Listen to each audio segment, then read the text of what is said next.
see me keep looking over my shoulder. I gotta watch my back. Oh, she egged me. What the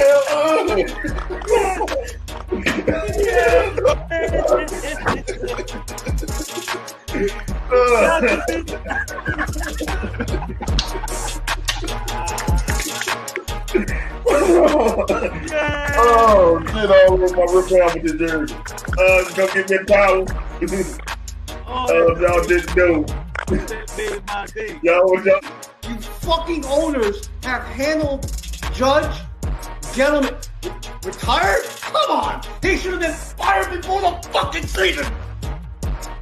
Joe Judge, quarterback sneak on not one, but 2 times from the fucking 5-yard line! And we're talking echelon, it's going to be Yankees first, Giants second, Jets third, Mets last. No! Wait a minute. It's Yankees first. Okay. Giants second. Okay. Knicks third. No! Jets fourth. Mets fifth. Oh, wait a minute.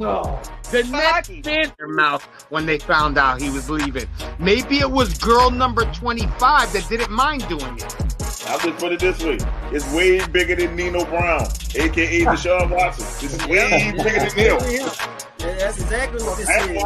That's why he got off, because it's bigger than him and there's bigger people implicated in this. I think it's going to come to maybe 5 years down the line, and then Cleveland going to crumble.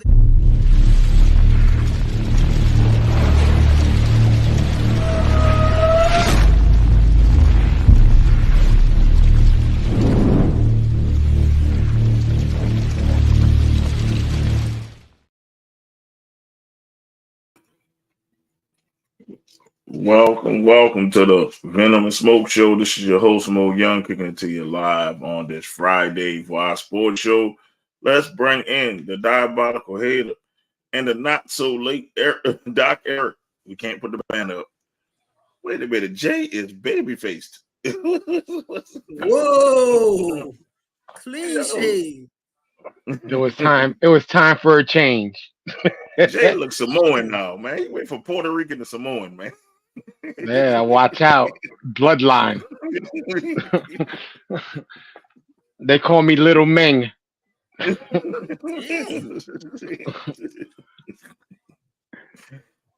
man, we're at that show last night. I am so exhausted, man. We almost went 4.5 hours last night.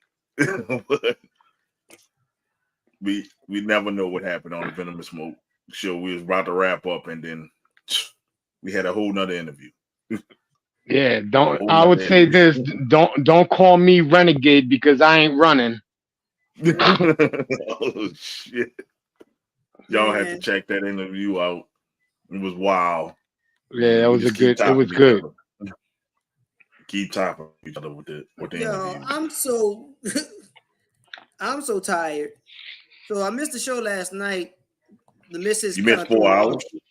I missed the entire show, and because the wife threw an audible, so she got us a new refrigerator. Now, overall, with people in the South, we have hurricanes we got to fight and food storage. So we got something that it'll work for the time being. We got our deep freezers back. Thank goodness for that. The moves that we did for that. And she's preparing for the long haul. Well, we had to go and get this thing, and we almost didn't get it. But when we did get it, it took up the entire night. Literally from getting the moving van to getting this sucker out from where we got it from to getting it in our house and returning the equipment. I'm tired. Like, that's why I said, I guarantee you we're not doing 4 hours tonight. I ain't got another 4 hours in me. I guarantee you that. Yeah, you saying that? I said I apologize. You don't believe me. You don't believe me. I will end the stream mid sentence. That shit goes too damn long. I already put out the message. I said your boy gonna be tuned into this closeout game. Once he gets to the second half. I'm being real with you. Y'all gonna be very scarce. We're not being here no 4 hours. I ain't got another 4-hour show in me. I'm just being honest with you. But man, since we talking about the NBA, man, they basically call the Celtics the champs, bro. Ain't nobody coming back from 0-3. Nah. You can call it. They can win tonight. That is so they can win it in Boston. I think the Mavs might win tonight just so they can win it in Boston. It don't even matter where they win it at. Like this season has been like the second half of the season has been so uninspiring. Ever since after the All-Star break, it really hasn't been hitting on much. Your typical teams likes that was supposed to be in the playoffs, it was there. And the teams that's playing, it's like, God bless you, but Dallas, cool. The Celtics, like y'all always had this team, like it was just a matter of time. It's nothing that moves the needle. I told you who needed to win the Western Conference Finals like a couple weeks ago for this to be interesting. I told you Minnesota needed to win because Dallas is too small, and I knew this shit was gonna happen. I knew the Celtics were gonna run right over the fucking Mavericks. So you think do you think that if Denver would have made it, they would have lost like this too? No, Denver would have beat the shit out of them because they got a big man. The Minnesota has 2 big men, well 3 if you count Naz Reid. Who does the fucking Mavericks have? Like that can stop, with size. Nobody. They have nobody. You got Derek Lively, but he's a rookie. You're asking a rookie to try to help contain that. You need somebody to protect the paint against the Celtics. Take on this tall task. They're too deep. You need another deep team. That's why Anthony Edwards would have been perfect for this. Anthony Edwards, he got that clutch gene in him. And they got enough players that Minnesota was deeper than Dallas. Is that Dallas was playing out their minds when they played Minnesota. So I don't know, man. I hate when the finals are a sweep because it's like leaves a bad taste in your mouth. And Boston would have the easiest road to a championship, I think, damn near ever. Well, you think about it. Look at their record. They only lost 2 games. This whole playoff. The 2000-2001 Lakers might have had the easier route. That's because they swept everybody. It would have been much harder if Embiid was healthy. You know what I'm saying? The Knicks had another big man or another player. Yeah. If Indiana had another player or 2, because that was kind of easy for them to. I honestly think the Knicks would have given Boston a harder series than Indiana did. Pretty much. I'm just being honest. And there was no, like you said, there was no big men for either of these teams. Whether it was Indiana or Dallas, that they don't have the size to match up with Boston. Then the thing about Dallas, they don't have any wings either that can play defense. So Jalen is eating. I know JT is struggling, but Jalen is eating because you put Luka on him, he toasting the fuck out of Luka. Anybody Luka's on, they toasting the fuck out. That's the problem. I don't play basketball. I don't play basketball, and I could probably blow by Luka the way he plays defense. Jesus, stop looking for fouls. Luka stay getting blown by fucking fouls, bro. Like stay getting blown by. Like every other step, blow by. Look, there was a sequence where dude flopped looking for a foul call. He's on the ground, fucking with the ref. They scored. He get the ball again, flop again. They get the ball and score again. I'm like, dude, you gonna call that? And no, boy, if you're watching, Anthony, if you're watching, that's not MVP worthy. That's not MVP worthy. Oh, boy, I'm not calling that. Get up. He on the ground more than the $5 hole. I'm just being real with you. He on the ground more than the $5 hole. Like he's on the ground. He stay on the ground. Legs in the air like a hole. That's what's going on. Luka Doncic, he realizing, it takes more than, this regular season basketball and playoff basketball is a lot different. I bet you won't talk that shit about, it's so easy in the NBA to score. You can't defend anybody in the NBA. They busting your ass. And then he tried to check Drew Holiday one game. Drew had a career game. I'm like, Kyrie Irving really can't play defense. He's too damn small for any one of their stars. It's fucking bad. That's what happens with a team that has good shooters but no defenders.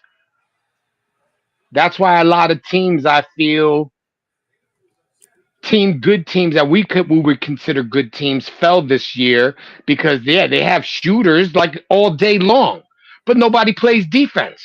So if you're not playing defense and you're scoring 2 and 3 and I'm scoring 3 and 3 and 3, it adds up. The thing I say is they better all watch out in the West. Because Ja Morant and the Grizzlies are coming. They play defense. We know they play defense in Memphis. At least we know they play defense. When if he got his mind right, he recovered from that injury. Yeah, fucking Memphis should win this fucking West easily. Like, fuck. Well, I don't know easy. I think that you still got teams, the Timberwolves and stuff like that are going to be contending again next year. If the Timberwolves still make their fucking bonehead, they lost against the fucking Dallas for bonehead reasons. They fucking did bonehead shit. That's why I don't like Cat. I don't like Cat Anthony Towns. Carl Anthony Towns. I don't like him because he do boneheaded shit. Like, I can't stand Rudy Gobert. Boneheaded shit. So it's like the defensive player of the year that didn't play no defense in the finals. That dude, he did it to himself. Gobert did it to himself. Like, that dude just cried and bring unnecessary attention to himself for no reason. Like, he just do a-hole stuff. Like, he just a-hole. So I can tell you, Minnesota fans, this was y'all year to get an easy fight. Y'all would have beat the fucking Celtics. They would have beat the Celtics. The Celtics look great with what they are because they don't have any big men or wing players in Dallas that really can handle them.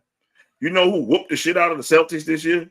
My lowly ass Pistons whooped the shit out of the Celtics. Because you know why? We match up with them because we got wings and we got athletic big men.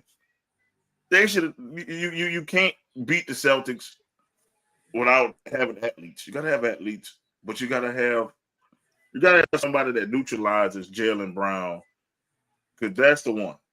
You can let Jason Tatum go off for 50, 60 and still lose. But Jaylen Brown is the one.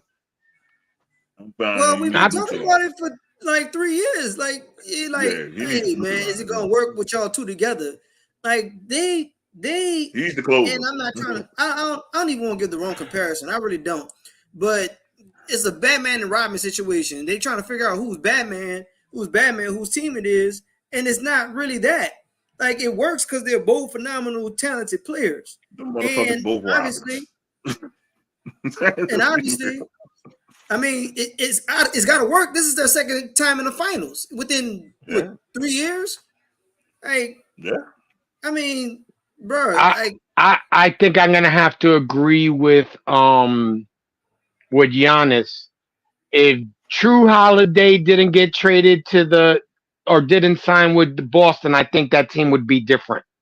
I think that he's been like a low key that's pushing them through the playoffs with his defensive play and whatnot. Bro, they turned Marcus Smart into Porzingis and Drew Holiday. Y'all realize? Look at the Marcus Smart trade. When they traded him to Memphis, they turned that into Porzingis and they turned it into Drew Holiday. You got to give Boston front office like kudos, and they still got a shitload of picks left. Danny Ainge's still in that office, if I'm not mistaken. No, Brad Stevens is the one. That's the mastermind.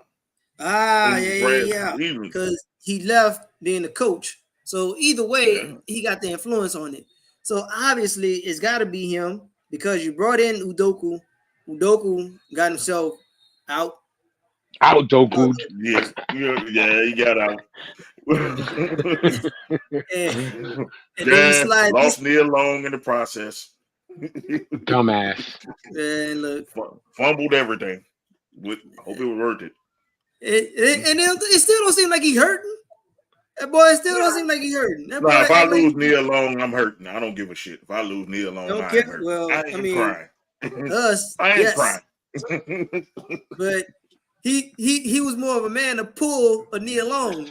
What you do if you could pull a Neil Long, you pull another one. You ain't pulling another Neil Long, bro. It's like 1 in a million, bro. You could pull an Esk. Look at Reggie. You get Neil short. You ain't get Neil Long. Well, guess what? Get Neil short. Like, look at Reggie. Reggie was with Kim Kardashian for how long? And Kim was hanging down in New Orleans for a minute. What we not gonna do is compare Kim Kardashian trash ass to fucking Neil Long. No, we're not doing that. But I'm just saying. I agree with you. Hell no. Homeboy got the type, and obviously he could get that. He could pull that. I mean, no. His problem is that you're right. He has a type. He likes dirty girls. Nia Long wasn't a dirty girl. It was his time to come back from being a gigolo like that. And what did he do? Fuck the boss's wife. Like, if I got that sitting at home, I'm waiting to get home. You know what I'm saying? I'm catching the next flight back to wherever we live. Eric, if I had Nia Long, I'm shooting the club up with no safety. No regard. I'm going in that bitch like a mass murderer. Everybody get blasted. Look, and I'm going back to round 2. And then when I leave the club, I'm coming back in the club. And I'm shooting it up again. Brother, we make a show. Yeah. No egg left behind. I'm telling you right now. Nobody said no egg left behind. Yes. And he after speed and he got himself fucked up. And then we didn't think Boston would bounce back, and we thought it was the coach. Nah, it's the fucking system. No, it's the organization. It's how they got these things going, how their culture is built, what they know what they want to do, and they're out doing it. I mean, I'm really not even mad at them winning. I mean, I'm not a Boston fan whatsoever. And ain't none of these teams my team, so I'm not invested.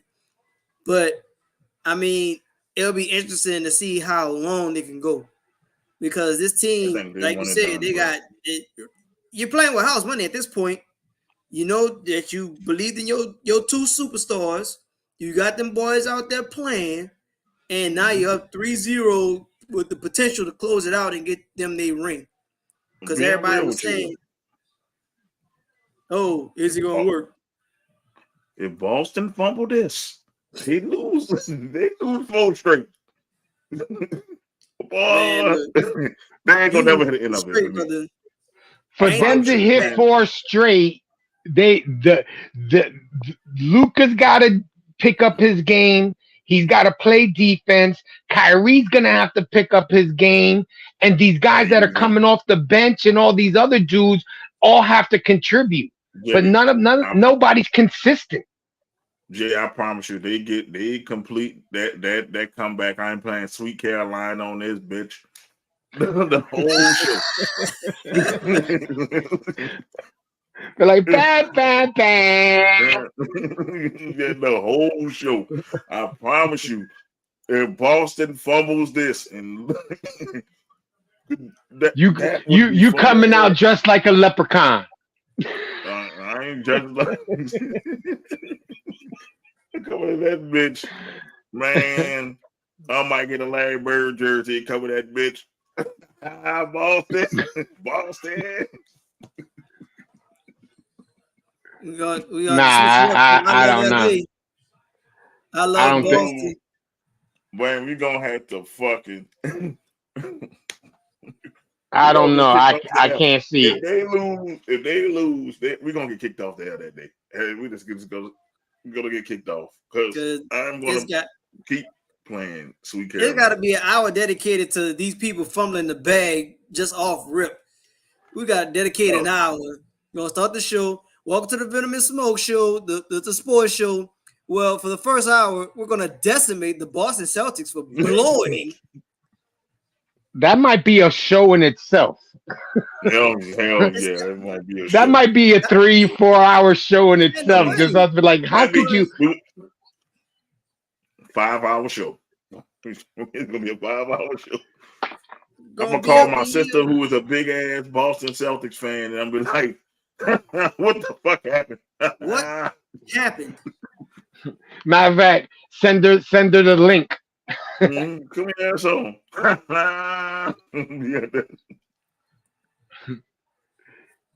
She might hang up on your ass. So no championship for you. Don't worry. At least one Boston team will lose this weekend because the Yankees are playing the Red Sox. I used to care. Now I'm just like, fuck it. They pissed me off so much, man. I said, you know what? I don't really watch baseball like I used to. Fuck it. I'll just enjoy watching whoever. Fuck the Red Sox. Piss me off. Piss me all the way off. I'll just let you know they're beating the Red Sox 5-1 already. I'm not surprised. Who the fuck do we have? What? Who the fuck do the Red Nobody. Sox have? Nobody really. I think they got rid of all of that money, and I think they're trying to live off of the minor leagues for the time being. I can't handle the Saints not making the playoffs. I can't handle the Pistons and what the fuck going on in Detroit. And you gonna throw the Red Sox on top of that? One of them gotta go, and it ain't gonna be Detroit or the Saints. So I can't live off that. And you fumbling, and you doing stupid shit. Yeah, so if the Red Sox win the World Series this year, you dropping the Pistons? Fuck no. Fuck the Red Sox. Don't you fucking understand that shit? The decision already been made. He's cut out. You're cut off, bitches. Yeah, it'll be another 100 years before they win in Boston. Gotta do like main event Jay. You out. No, I'm out too. Yep. That's what I think about that. But don't be kicking me though. Don't be hitting me with no super kick. If you out, you out. All right, peace out.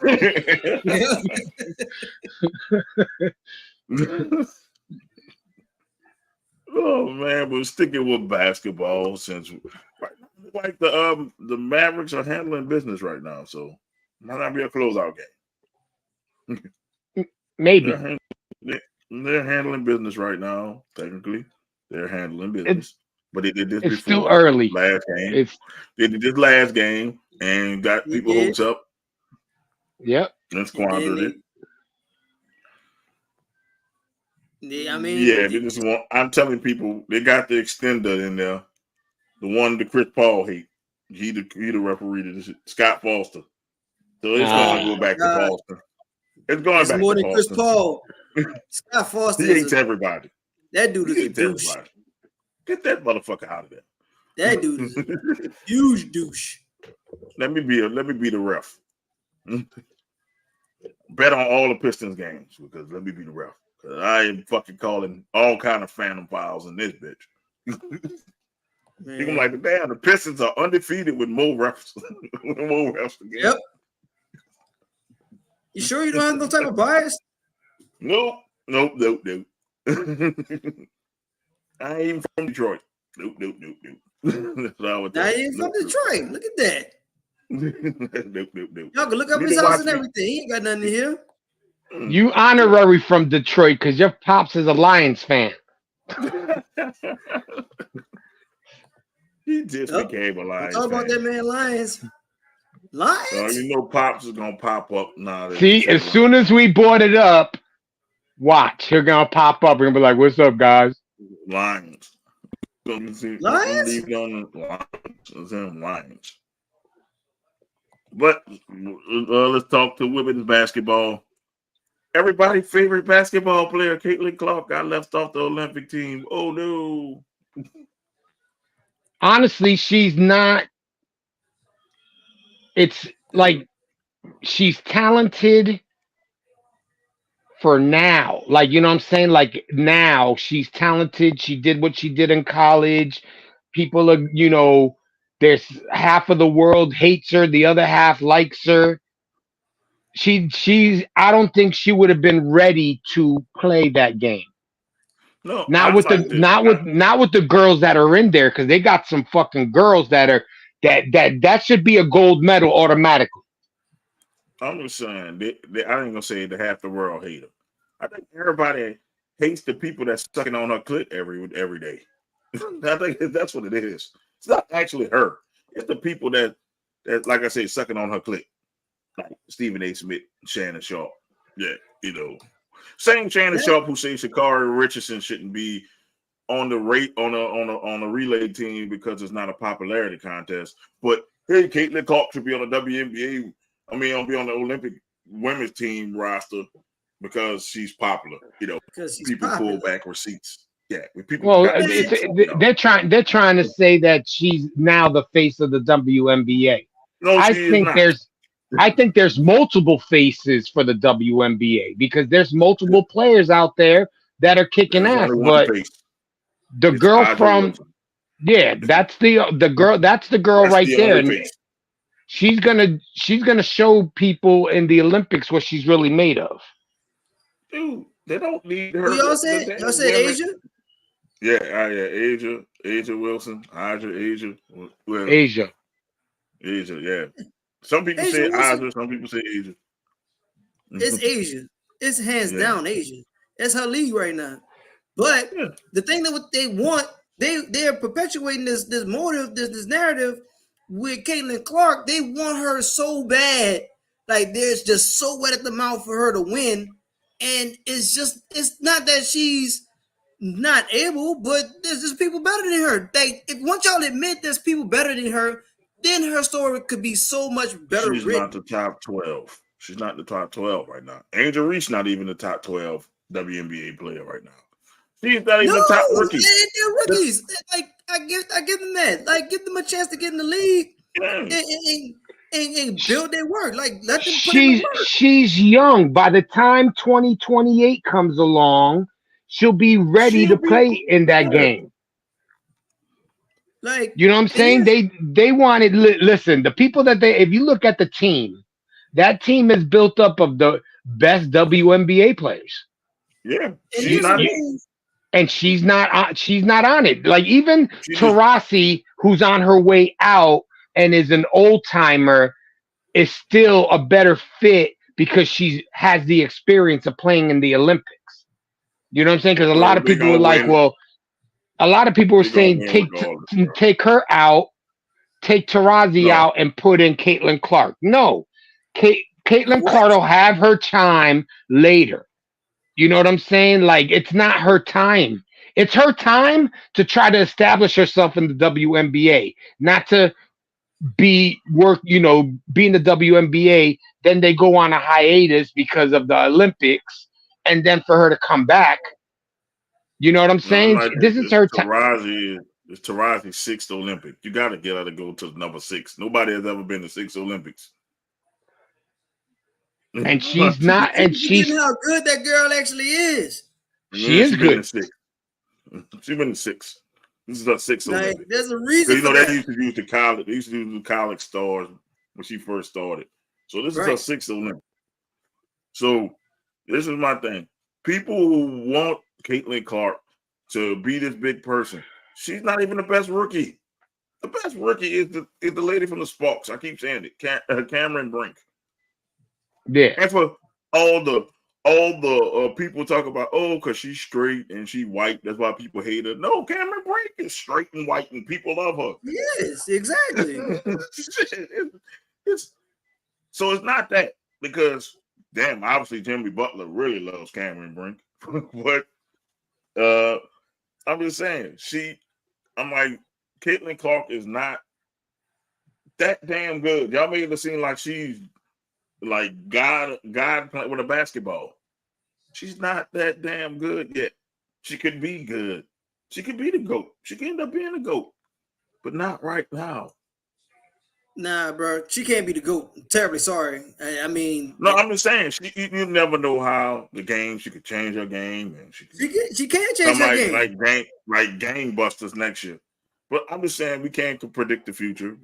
We know she's not going to. We can't. But you right. But I'm just saying, right. for she could be is the key word. Could be, and I'm like this. Who would you trust? A pilot who just been flying for 1 year, or a pilot who been doing it for 15? Who been doing it? Who been in that thing for a minute? But exactly. I want to get back on that GOAT status, because I only know one person who walked into the league fresh off a championship in college, came into this thing, won Rookie of the Year, won MVP, won a championship multiple times in their career. Candace Parker is the truth. As long as Candace Parker, matter of fact, we could even go beyond Candace Parker. Candace Parker was the die of the day. I'm not wishing death on nobody. She was the die of the day. That still stands. That's forever. I don't even think Candace Parker off no championship. I won me a championship and I'm walking in the league and the league is mine. She ain't doing that. Yeah. But I'm like this. I give Maya Moore the GOAT title, because people don't realize Maya Moore dominated the WNBA. Maya Moore too. She didn't win MVP like that, but Maya Moore's a dog. She dominated. Like she. But wouldn't you also say Lisa Leslie dominated the WNBA as well? Leslie. How about Cynthia Cooper? She won 4 straight. Yeah. Cooper won 4 straight. You're right. She hit you with the 4 for 4. She hit you with the Wendy's. That's what she did. Hey, come on, man. At least she didn't hit you with the la. When you look at tomorrow's show, you'll know why. Yeah, yesterday's show, you know. You'll know why. But she hit the 4 for 4. She did what the Buffalo Bills tried to do, but she actually won. She hit the 4 for 4. You're not even talking about Cheryl Miller. They had their WNBA back then. Cheryl Miller probably broke so many records. Yeah, we're not even talking. Like, she ain't Brittany better Griner than none of them. One of the people. And speaking of Brittany Griner, I mean, to me, I'm not saying it basketball wise. I'm just saying it like mentally. Like, how strong of a character does she have? Because the last time she left the States, I mean, she was on an extended vacation. You know, that wasn't quite a vacation. You saying extended vacation? Like, I'm saying, like, how tough you got to be mentally to be like, you know what? I'm going to represent my country. I'm going out there. Like, I'd have said, fuck that. I mean, seriously. Like, I serve in the military. Don't get me wrong. Like, if I'm called and I got to do it, I got to do it. Like, me and my wife just had this conversation the other day. Like, all right, look, when stuff go down, that's the way I am. That's the way I'm made. I can't just be like, nah, I can't because of this. And for her, I don't know what type of background that she has. I don't know her personally. I don't know her life and the things that's going on. I only know from what is presented on TV and her being an athlete. For her to go through that circumstance and be like, you know what? I got the call. Who am I to say no? And I mean, she got a lot riding on it. Like, her wife is pregnant right now. Like, yeah. She could easily have PTSD and be like, nah, bro, I'm good on that. We straight. I can stay right here. I ain't lying to you. I'm saying, that's the people that be like, you know what? Hey, somebody can get that spot. Get that to everybody, everybody favorite. Get that to your homegirl.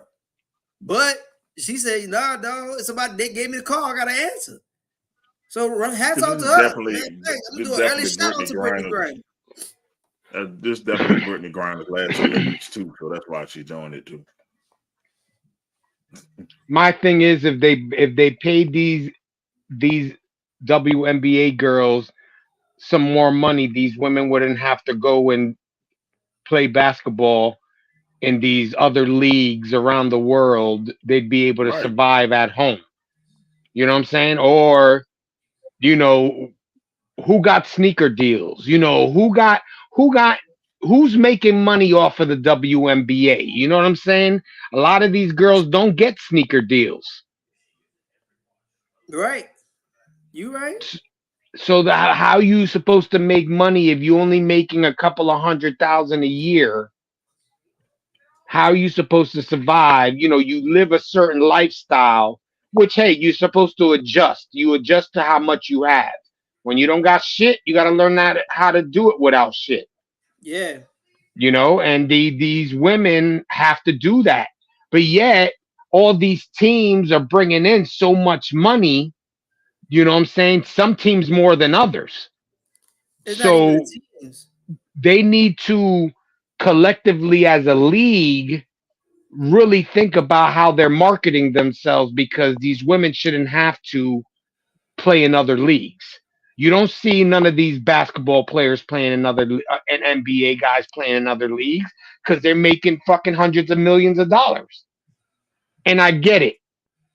The WNBA isn't selling out arenas like the NBA or NBA teams have. But still, if you market your team the right way, it's a small league. There's not that many teams. Try to make as much money collectively as WNBAers, then maybe these women wouldn't have to do such things and can survive and get decent contracts. And the ones that don't get sneaker deals, so they have to do fucking, whatever commercial comes along. But you also got to play.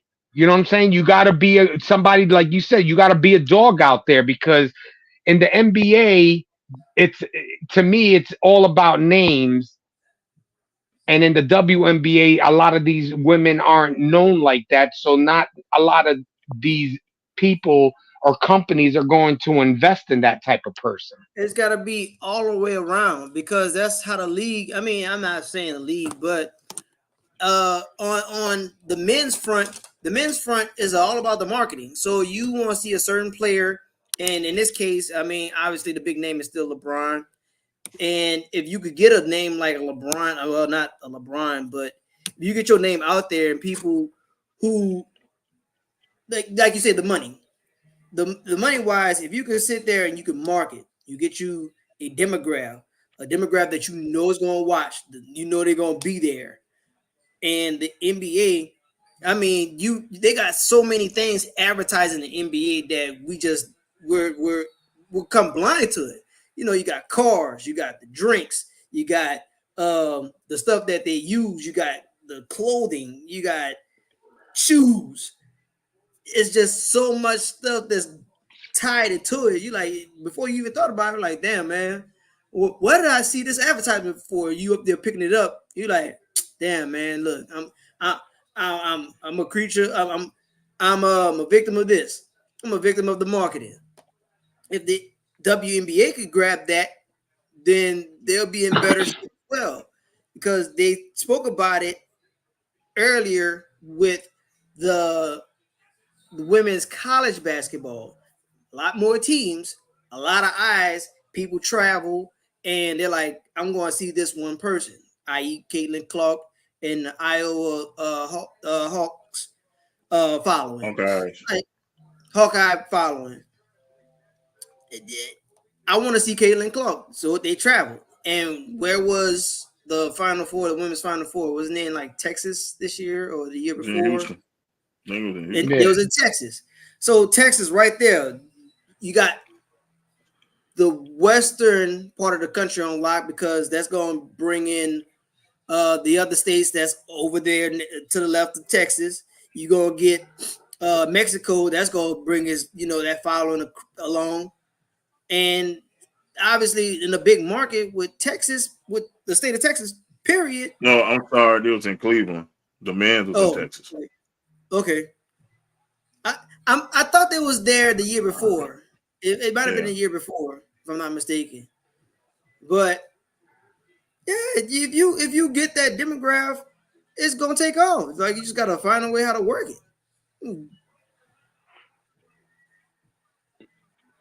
And but people shouldn't be upset about her not making the Olympic team though. That's the original thing. Is just she's not that good yet. She's not a top 12 player in the league yet. She's not even upset. When they interview her, she says she gets it. She understands. You know what I'm saying? Anybody else, you know what I'm saying? Somebody that really got a chip on their shoulders, don't you think they would have bitched about it? She was like, I get it. I understand.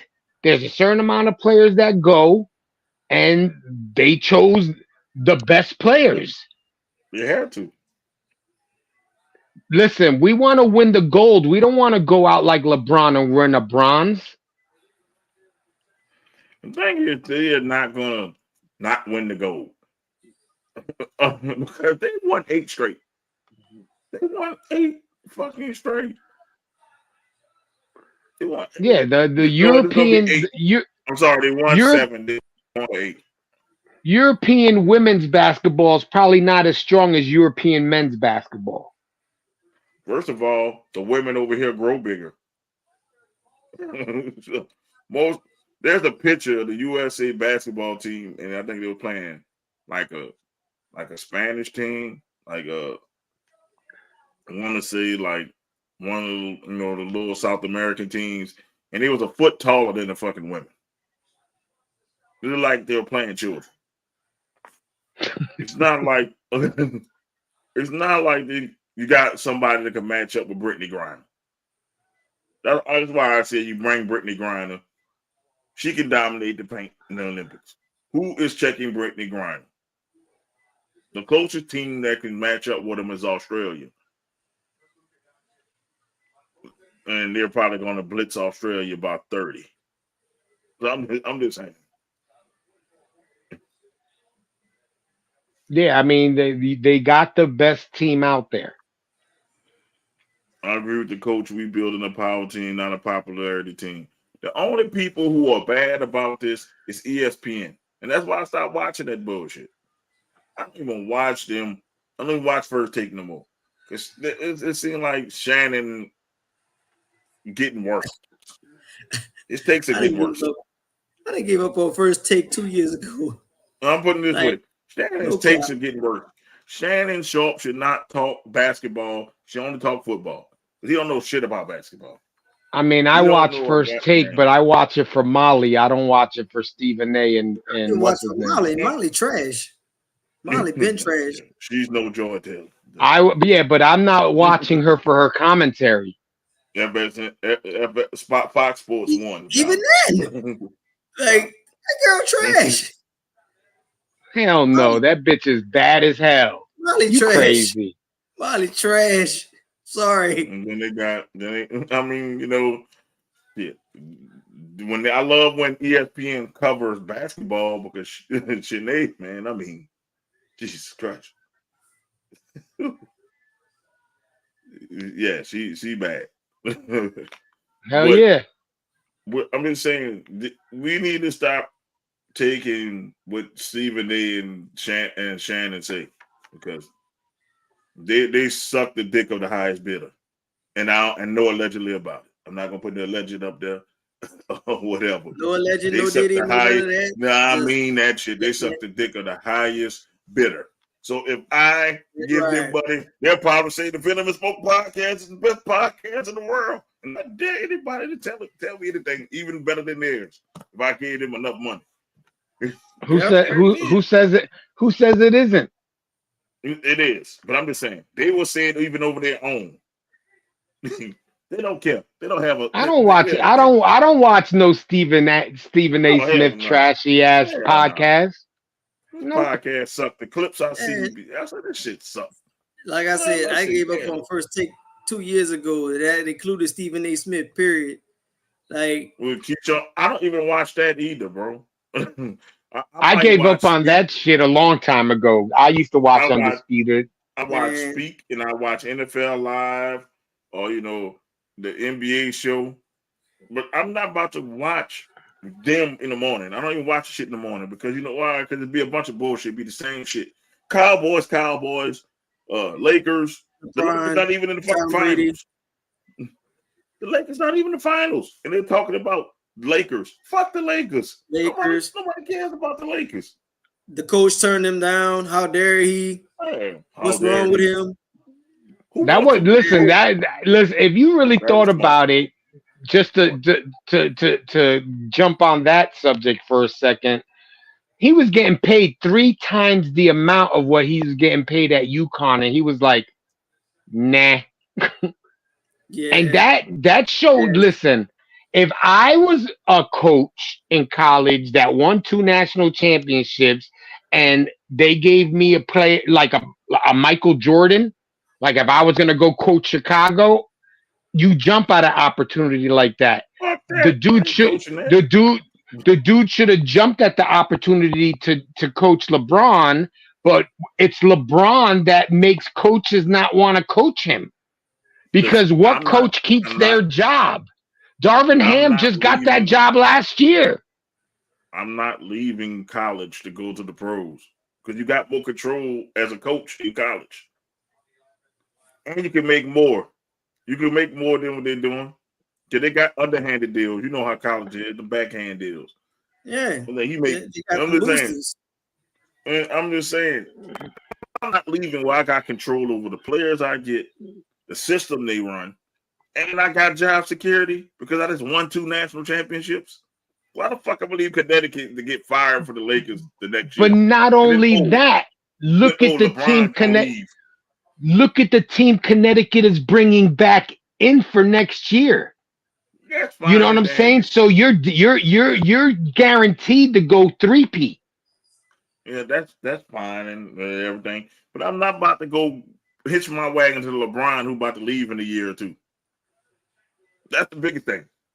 Fuck the team. I'm not about to do that. I'm not about to hitch my wagons and he leave. Now the Lakers are god awful now. They're god awful now. Then they're gonna fire my ass in a year or 2. Fuck no. I'm not about to do that. I honestly think when he retires, that team is gonna get better. Watch. No, they're not. They ain't got shit. They won't get better until they get from under the Anthony Davis trade. That's the only when they stop owing the Pelican shit. That's when they gonna get better. Well, next year that's it. We out. I was gonna say it don't matter. The Pelicans didn't do shit with it anyway. I mean, they built their team. They built a nice little young core off it. I'm just saying, the Pelicans declined to pick this year because they picked 17. The Pelicans are waiting until the fucking Lakers be trash to take their pick. You don't see what the Pelicans being diabolical as fuck right now. So, you can have the 17th pick. We good. But how long can you reject the pick? No, we only moved it to next year. So next year. They have to pick. So if the Lakers do good next year and have like the 23rd pick, they could have had the 17th pick this year. It ain't happening. The Lakers going to be in the lottery next year. Watch. They ain't gonna have I don't know about that. Things coming up, like Mo alluded to earlier in the night. You know, you got your Memphis of the world coming up. They're going to be in the lottery. They're going to be in the lottery. They might not even make the play-in next year. You know, Anthony Davis going to get hurt, and LeBron old as shit right now. Well, they even talking about the rumors. I don't know how true the rumors are, but there's a lot of rumors swirling around out there about AD getting moved. And if they move him, they definitely gonna be trash. But if that happens, definitely gonna be trash. It depends what you bring back. I don't know what they expect in Laker time. What you gonna get from Anthony Davis? You ain't getting shit for him. Like he hurt all the time. You ain't getting what the Pelicans got. No, you're not getting a trade like that. No, you're but not getting that. That's a done deal. But you could probably pick up a player or two. They're gonna trade him to Chicago for DeRozan and Levine, which doesn't help. That doesn't move the needle whatsoever. The only thing he's doing is making this man relocate. So he can go home. Yeah. That's it. All right, cool. We see how that works in LA, the other LA. LeBron is going to fall off a cliff. It's going to happen. Age catches up with anybody. He's going to start looking like Luka on defense. Watch. He's already starting to. He's going to be old man Bron at one point. I'm telling you. He's one of the people that you're going to have to take out back like old Yeller because he don't want to leave gracefully. He don't. Take LeBron out like old Yeller. And that's it. He do this talking like, don't give me a farewell tour. Brother, you did all this stuff and you got all this pageantry and you think they just going to be like, well, LeBron's here for one more time.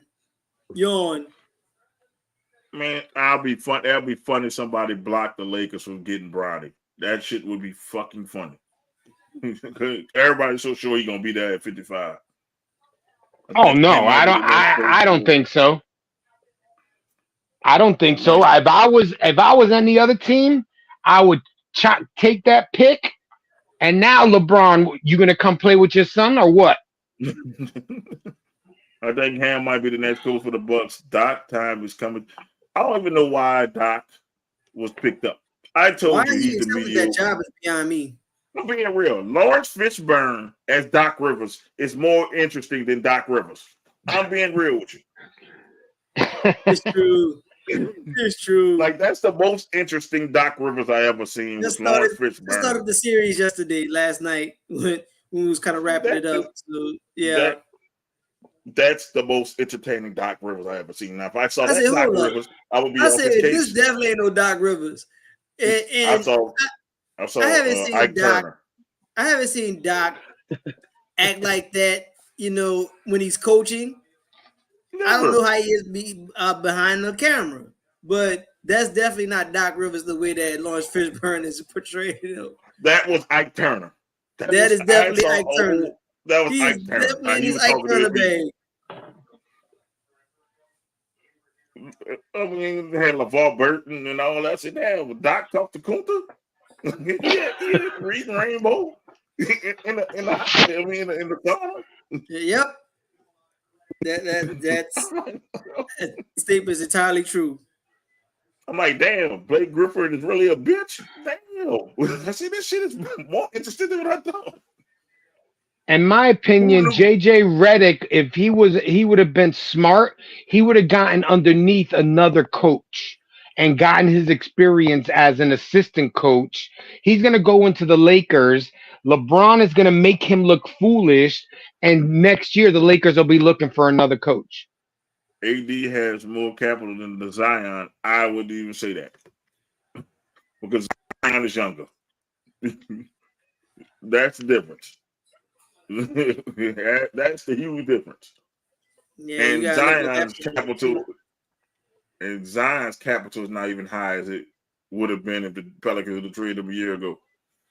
So I'm just saying, Anthony Davis, his problem is he can't stop being injured. That's Mr. Glass. So to me, if you know that your legs are your problem, why don't you work your legs out and strengthen them? I mean, I get it. A lot of basketball players have skinny legs. You know what I'm saying? But if you know that that's your major problem, you build them up so then your longevity is longer.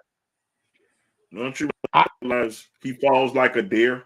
You ever seen a deer fall? That's how fucking Anthony Davis falls. He falls just like a fucking deer. Like all over the place. He has no coordination when he falls. That's why he gets hurt. Just go now. I'm gonna have people up there Googling how a deer falls. And you'll thank me later. You'll thank me later. They were like, "Oh yeah, Mo is right." You just look it up. Now I wouldn't even say that, bro. They about what? They about what? And Zion played, I think, probably played more games this year than AD did, because Zion hardly missed games this year. No, because AD was never hurt for an entire season. Like, yeah, I'm just saying, like this year, I think Zion didn't miss that much this year. He missed Zion in the wrong missed time. maybe about, I give him about 10, 15. I say he missed at the wrong time. He got hurt at the wrong time. That's what happened with him. He got hurt in the damn play-in. Yeah. Which he was dominating AD. So you go back, he was dominating. he was fucking dominating. So you ask me which one I want to have out of them two. Give me the one that got the chance at the longer career, which is Zion right now. He can, and if he can get his damn legs together and develop a little bit of a jump shot, you can't stop that big ass bully. Oh, get a post move. Get a reliable post move. Or something. But you need something. You know how all these guys are now? They want to shoot the ball. They want to shoot that 3 ball because that's what everybody's waiting for. You know what I'm saying? I see no offense being run anymore. It's run down the court, pass it once or twice, and then somebody shoots it. It's not like back in the day. Like it's the game right now is just, I don't know. It's just blah. Because I don't know if they refuse to do it or they don't know how to do it. But it's just that competitive nature is not there. And that's what made Minnesota so refreshing, because Anthony Edwards, he just have that competitive spirit. It's like he don't care who it is. And that's cool. Like, it's okay. Like, it's not that he got a beef with people, but when he's playing, and guess what? There's no friends. There's no friends in these lines here. I don't have to gang with a homeboy. I don't have to get some dude that, we play AAU for 4 years straight and we say we're going to do this together. Like, look at the competitive spirit of the NFL. If we could do a small shift, look at the podcast with Parsons and CJ Stroud. Like, they in 2 different conferences, and guess what? They dog each other, but guess what? They still homies at the end of the day. But when they playing football, it's about football. It's about what my team doing, and if I'm successful, then great. Your team's successful, we'll see who the better man if we meet up. And that's that kind of spirit that Anthony Edwards bring to the league. There's too much kumbaya in the league. Everybody's trying to be buddy. Everybody's shaking hands. I remember, you know what I'm saying? You know when Pistons and Boston got together, if the Pistons and the Lakers got together, they fought. You know what I'm saying? And there was, and believe me, Magic was friends with Zeke. And they fought. They fought. And nowadays, everything is, oh, kumbaya, come and give me a hug. You know what I'm saying? Yeah, let me get this. Let me get in front of the camera, me holding your jersey. Say, brother, if you just beat me, dog, say, bro, you going to get this handshake? Good game. I'm going to my locker room, dog, because I'm trying to game. I'm getting the game plan together for the next time I see you. I know how to shut all that down. I'm not trading jerseys either. If you want my jersey, dog, when I put that shit on eBay or something like that, that's when you could go buy my jersey. I'm not giving you my jersey. Fuck that. That's the equivalent of, say, dog, although we keep saying F the Falcons, I'm gonna get this Falcons jersey after the game and I'm gonna wear it out the what? I don't know. Brother, you can give me this thing for free. Like, when you play the throw it straight to me.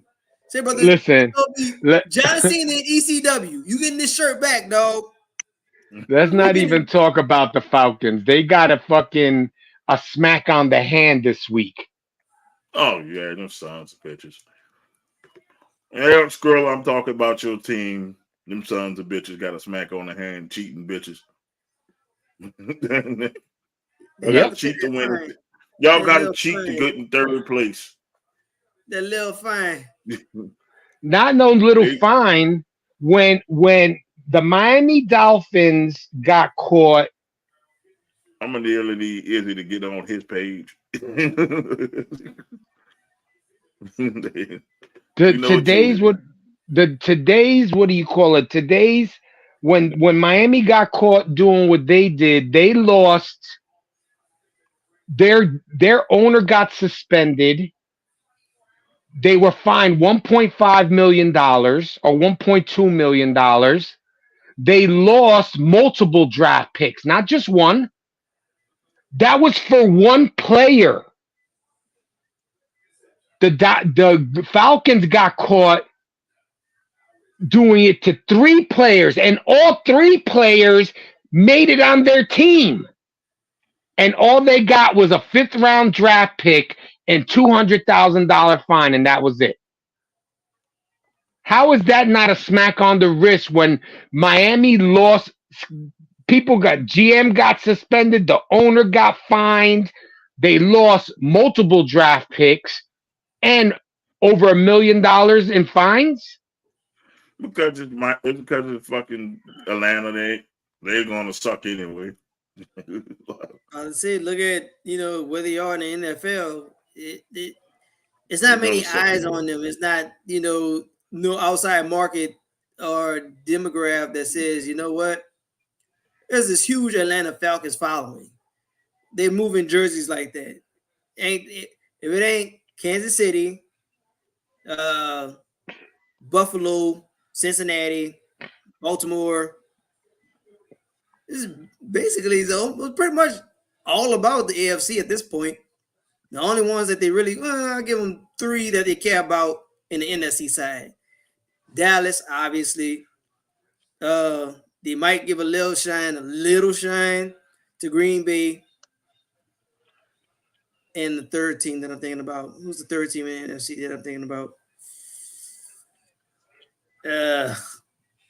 Philly. That's what I'm thinking about. If it ain't them, then whatever. However you pay us back, you can do it in layaway installments. We don't care. Okay, update. Fucking Dallas is beating the shit out of the Celtics. Yeah, it's going to halftime now. I'm listening to it, but like I said, at that certain point, it's not going to be a closeout game, bro. It look like they're going Monday is your closeout game. Well, Monday then. Great. Is it Monday or is it Sunday? I think it's Monday. Game 5 if necessary. Let's see. Monday, June 17th. Yep, there you go. That's what they're saying. Yep, Monday. And guess what? Monday it is. Then Monday is gonna have to be the night. Then after that is another Thursday. Then game 7 if need be. It's on a Sunday. It's on a Sunday. It's always a Sunday. After my birthday. So that'll work. Give me game 7 the day after my birthday. Do it in 7. I don't care. That shit might not. That shit ain't. Oh man, thank y'all who are liking the page. Facebook, man, we've been getting a boom on Facebook. Nice. At one point, we had 20 people watching for Facebook. Word? Yeah. Thank you, John Fox Forrester and Dip at Daka. I can't pronounce it. Sorry if I mispronounce your name, but can't pronounce it. I'm sorry. Yeah, and we noticed none of the what do you call it? None of the cult. The cult hasn't shown up yet. That's all shit, good, bro. You need to stop cursing on the Venom and Smoke page, bro. God damn, bro. You better get the damn page taken. Damn. Nah, it's going to jail. Venom and Smoke. If the podcast page goes to jail, I'm gonna fucking go off on Izzy. I'm gonna laugh at his ass. I'm gonna curse the fuck out of Izzy, man. Stop cursing go on your personal shit. And if you can't get on your personal shit, go on YouTube and get on your personal shit. Bro, do not get the page fucking banned from its own podcast. Like, come on, man. Is he about to lose his job and he ain't even working Damn. Yeah. How you Man, get fired fired. on your day on off? your day off? You about to get restricted access to the Venom and Smoke page, bro. God damn, bro. You can't curse on the page because you know Facebook will put us in Facebook jail. God damn it, is it? Izzy's in trouble. Only paying $250,000. Yep, it is a tax write-off.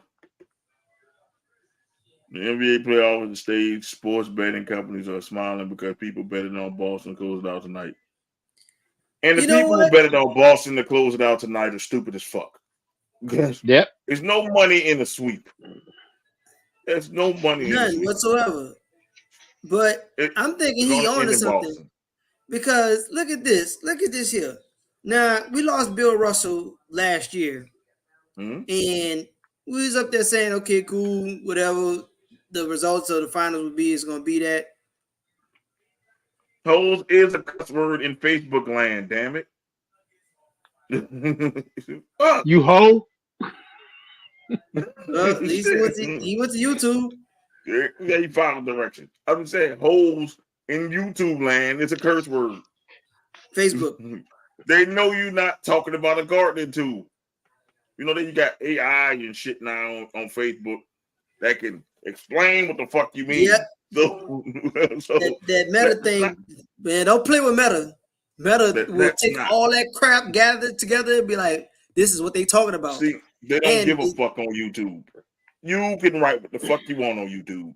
You can write whatever you want on YouTube, but then on Facebook, we don't play with the Facebook page. Now, come on, man. We can't say hoes. Facebook will find this stuff and they'll gather it all together. Oh, they gonna find it. They gonna find it. And the funny shit is they'll find it 6 months from now. Mo will get a thing. Your shit is banned because you said ho. You said ho 6 months ago. Yeah. or better yet, we'll get banned in for a milestone like a 5th year for the podcast and can't even do it because the show done got canceled because of something that happened 2 years before. Yeah, some bullshit. Like, damn, boy, got all geared up, pressed and dressed, and then we won't be able to do it on Facebook. We'll be able to do it on X and YouTube. Then I would never put it on Facebook again. I'm going to Twitch. That's what's gonna happen. What the fuck won't happen? We'll go to Twitch, bitch. Hey, Tubi, you're a free agent, Tubi. Yeah, there you go. We going to Tubi. Because I just saw a Tubi show make it to Peacock. Then after Tubi, we go on to Peacock. Oh, hey. Shit. Not gonna always be on time for that. That's syndicated. We gotta get on Peacock when you do that. Yeah, boy. So why you trying to get the podcast 3 days? He wants the podcast to catch up to his criminal record on Facebook. No, we got Daryl. I need Daryl to prepare a statement. There we go. Daryl's probably behind the bottle somewhere right now. As I'm about to be, I'm waiting on the wife to bring me home, bring me a dagger. So I'm about to be behind the bottle in a minute. Now I'm not gonna drink a little bit like Doc. I'm gonna drink the whole thing. No, I was up there drinking. I was drinking it. Doc's cup looked a lot smaller than yours did. You had some cup that was like this high and shit. Doc had the little, the little kids version of it. He had the regular cup, man. I had my wife. I don't know where the fuck she found that cup from, but I don't believe she got the hookup. So I had to finish. Yeah. But man, we talk about Trevor Lawerence and his record-breaking contract. Don't you think Tony Khan and the Khan family waste enough fucking money? Do you honestly think that dude deserved that type of contract? What has he done? Well, 5 years, $275 million. That's the market for quarterbacks now. We knew this going in when we had the last negotiation. With $142 million guaranteed, get the fuck out of here. He ain't worth That's that. what the market is for quarterbacks. I mean, that market. Well, exactly. Fuck that market. That market is what's going to ruin. Guess what? These agents then open up the door now because all these things that went in place, well, all these networks and all this money that's flowing in, well, now they got the money to pay out. As far as Trevor Lawerence, I mean, the Jacksonville Jaguars, it's their right to do that because it's their guy and they went after him. His first year, he went 3 and whatever.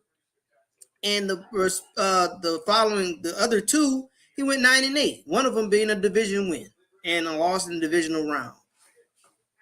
I mean, it's not so far-fetched that he got paid because they've been 1 and 2 since he, got this coach, and obviously things are working in Jacksonville. I guess it's working enough for them.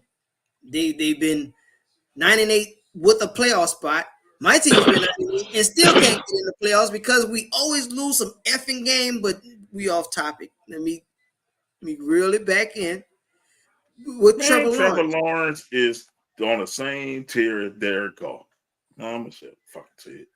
Nobody else won't say it. Well, I ain't paying Derek Carr no fucking $275 million. You saw what I posted in the room. Yeah. Look at Dax's numbers. So how much money is Dax gonna get paid? $300 million. $300 million. Because you're saying that's what the it is. It's exactly what it is. Dak getting $300 million with $150 million guaranteed. Every 2 years, something's gonna have to eclipse what this last guy did. I mean, everybody's trying to sit here and chase after now. The plan was to chase what they did for Mahomes. Mahomes got locked in early. Said, guess what? I'm gonna spread this stuff out. Though, bro. He got 10 years. He got 10 years, but no one did that. Now you got to do something where it's gonna outdo this last contract, and that's what's going on. We sit here and we get on Izzy about his boy, but his boy getting paid. So either A, the Giants gonna wind up doing what the Broncos did. Gonna say, you know what? We straight. We're going to pay you this much money not to play, which is what Denver's doing in the situation with Russell Wilson. Say, bro, although the coach had nothing to do with your contract situation, but the coach said he don't want you. So we're stuck in a conundrum.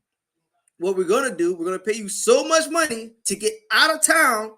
We're still paying you, and you're still going to get paid by the team that picks you up. So, and that's what's going to wind up happening. Ain't nobody about to pick him up. Ain't nobody, as it once he leave the Giants, ain't nobody about to pick him up.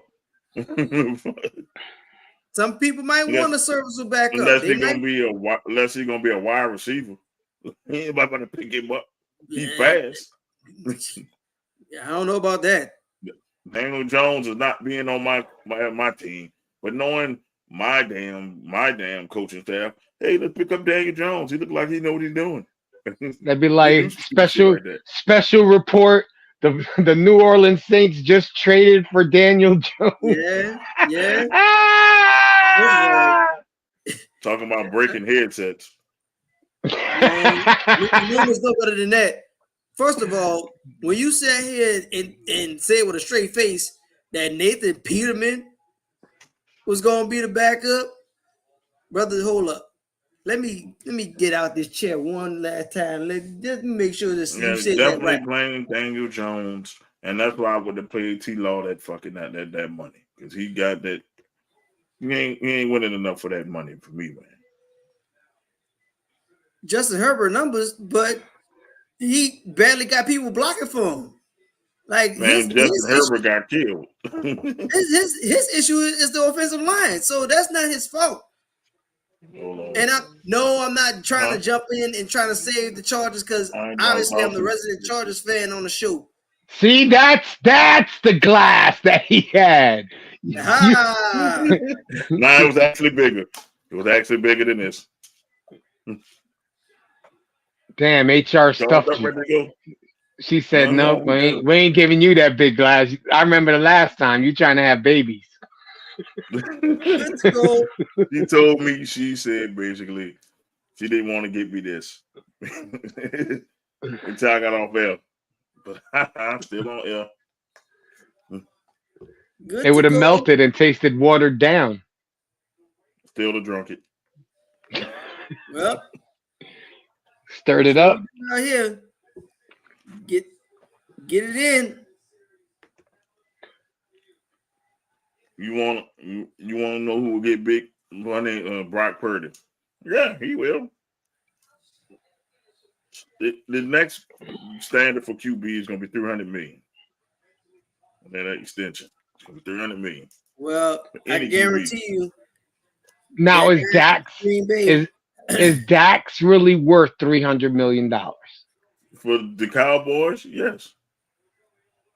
Depending on what the draft class look like.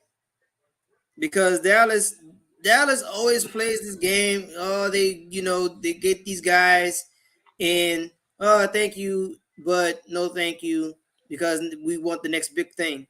And that's what happened with Dak's situation when he came in.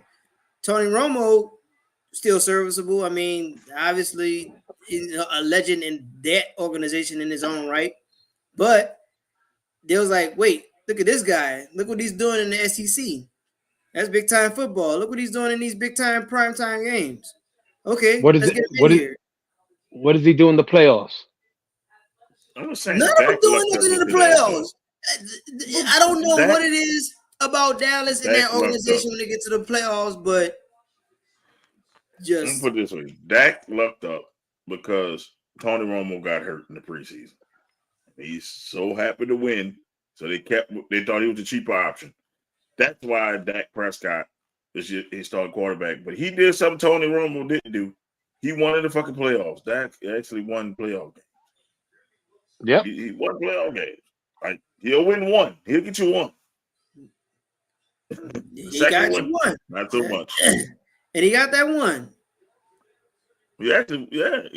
One time he could have won another one, but he slid in the middle of the fucking field. Came over. I don't know. I just think it's a little bit ridiculous. I can understand there's a limit, but there should be a limit to that limit. Like, Trevor Lawerence has not done anything to really earn that money. It's just that he's a better choice than other quarterbacks that are in the league. And that's the thing. Something it's gonna be smart though. When you get a guy, you're taking a chance on it. You're taking a chance on these guys. That's what it's really all about. He got paid the rookie scale, bro. He didn't get paid he didn't get paid in this level paid.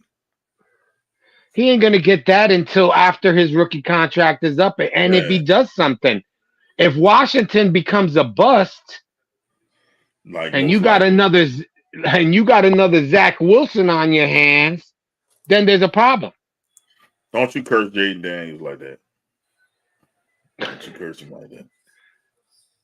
Y'all already got beef with Washington. Y'all don't have to egg it on. Y'all really don't. We'll put it this way. The beef with Washington, the ugly ass jerseys.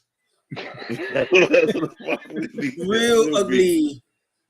We can't even say ugly with it. When we use Washington and their jerseys in the same sentence, real ugly. It's always the phrase. Washington and their real ugly jerseys. That's how we use that on this show. Because them jerseys are awful, Anthony. I'm sorry. Look like the Fever won tonight. And guess who led the team? Aaliyah Boston, who I've been saying give her the ball. She had 27 points, 13 rebounds. They're like somebody's listening to Mo. Give her the ball. Look at that. I think they gave her the ball last game too.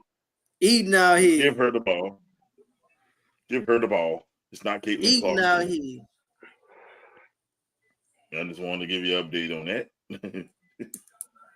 Nice. They're 4-10 now. But you didn't tell us what Caitlyn got. Oh, I'm about to go looking for it now. Player stats. Caitlyn Clark had 7 points, 6 assists, 4 rebounds in 35 minutes. Real quiet night for her. She usually has quiet nights. I think the other day she scored 17 or 19 or something like that. She don't score like that. She was scoring, Thing is, they stopped. No, they did. They stopped letting her shoot that much. They said, you know what? Stop shooting the fucking ball so fucking much. Stop shooting from the logo.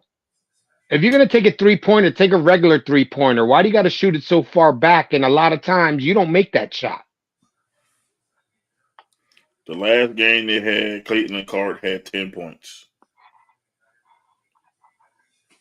Yeah, because she wanted to be sexy. Because now ain't that a bitch? Ain't that a you snitch bitch? Ain't that a bitch? Out between you and the CEO, Anthony.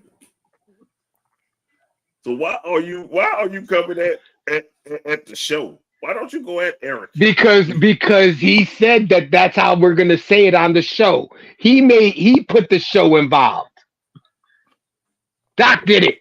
Well, guess what? I am an agent of the show. So come for me, come for the show.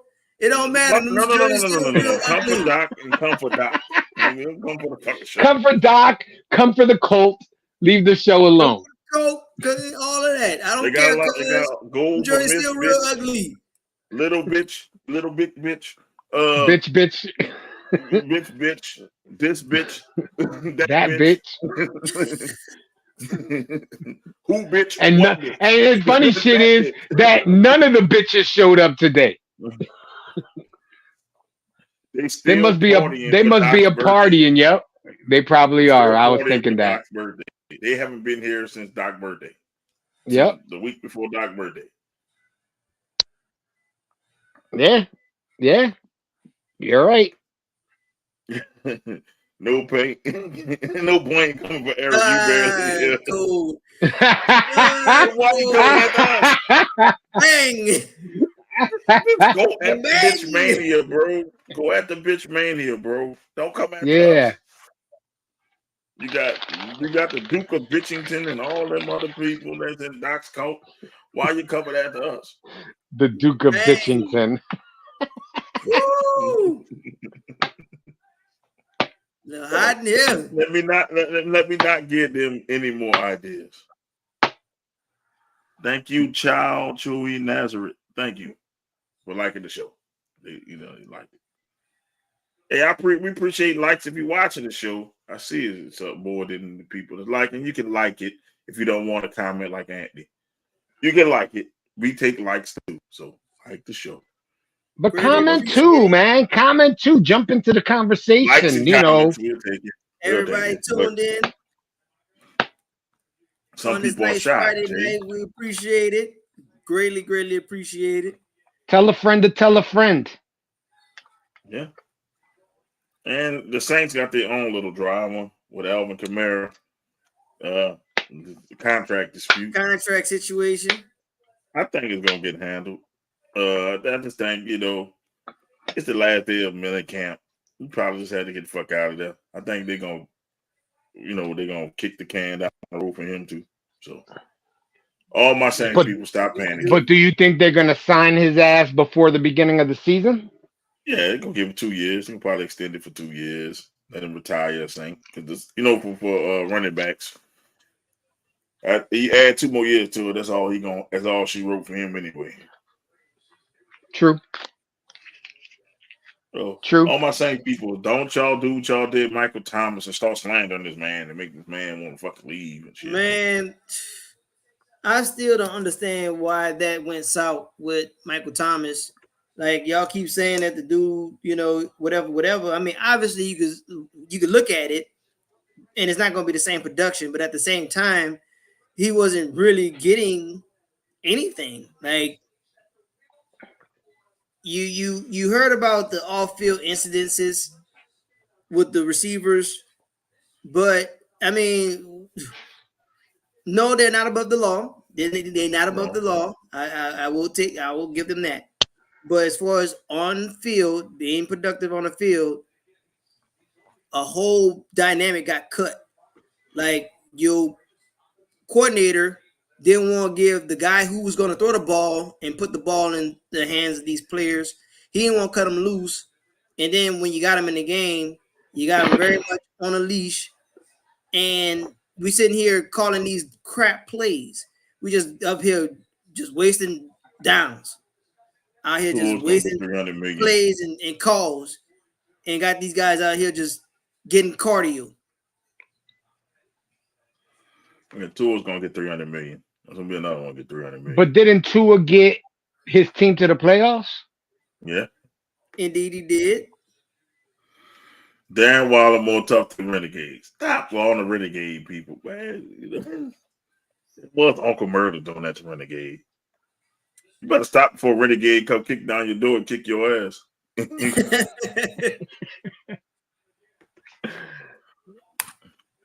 He not ready for the smoke. That's what I've gotten out of the last 2 times he's been on the show. He's not ready for the smoke because Uncle Murder was killing him yesterday. Yeah, I'd have ran too, G. After that verbal stuff, I'd have got the fuck out of there too.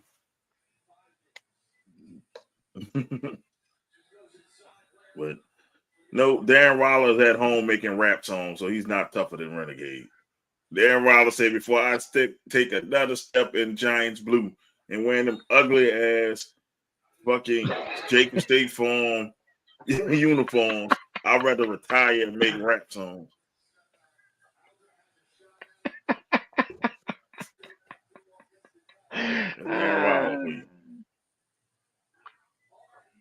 What kind of daiquiri my wife got me? This shit strong as a motherfucker. Oh shit. Yep. Uh-oh. Little preseason baby. Yeah. Little NBA Finals baby. Might end the show a little early in a minute. She keep giving me the damn thing. Go start feeling woozy here.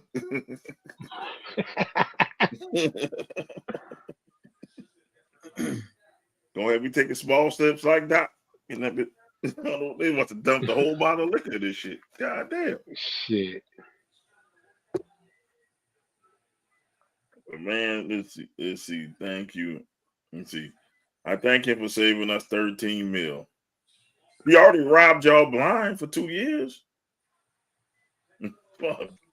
Yeah, he didn't do shit. Man gave you 1 touchdown. He really didn't do nothing. That was a wasted trade. Yeah. Should have left his ass in Oakland. They say Lawrence is the highest paid, but his deal the same as Joe Burrow. Yeah, but I think the guaranteed money might be a little different. I'm not sure. Joe Burrow deserves this type of money. Trevor Lawerence don't. I mean, I guess to the Jaguars he does. We don't think he does. I mean, I don't think. To me, like I said, there's not too many great quarterbacks. He is a decent quarterback. You can't say that Lawrence isn't. You know what I'm saying? My thing is, where all right, the Lawrence got the same money that Burrow got, but if Burrow don't do nothing within the next year or two, that money goes right out the window. He's tied with Joe Burrow. But Joe Burrow got more money than him in guarantees because Joe Burrow got 219 guaranteed. Justin Herbert got more guaranteed money than Lawrence too, with 218 guaranteed. He'll make $55 million a year. So you telling me Trevor Lawerence is worth $55 million a year?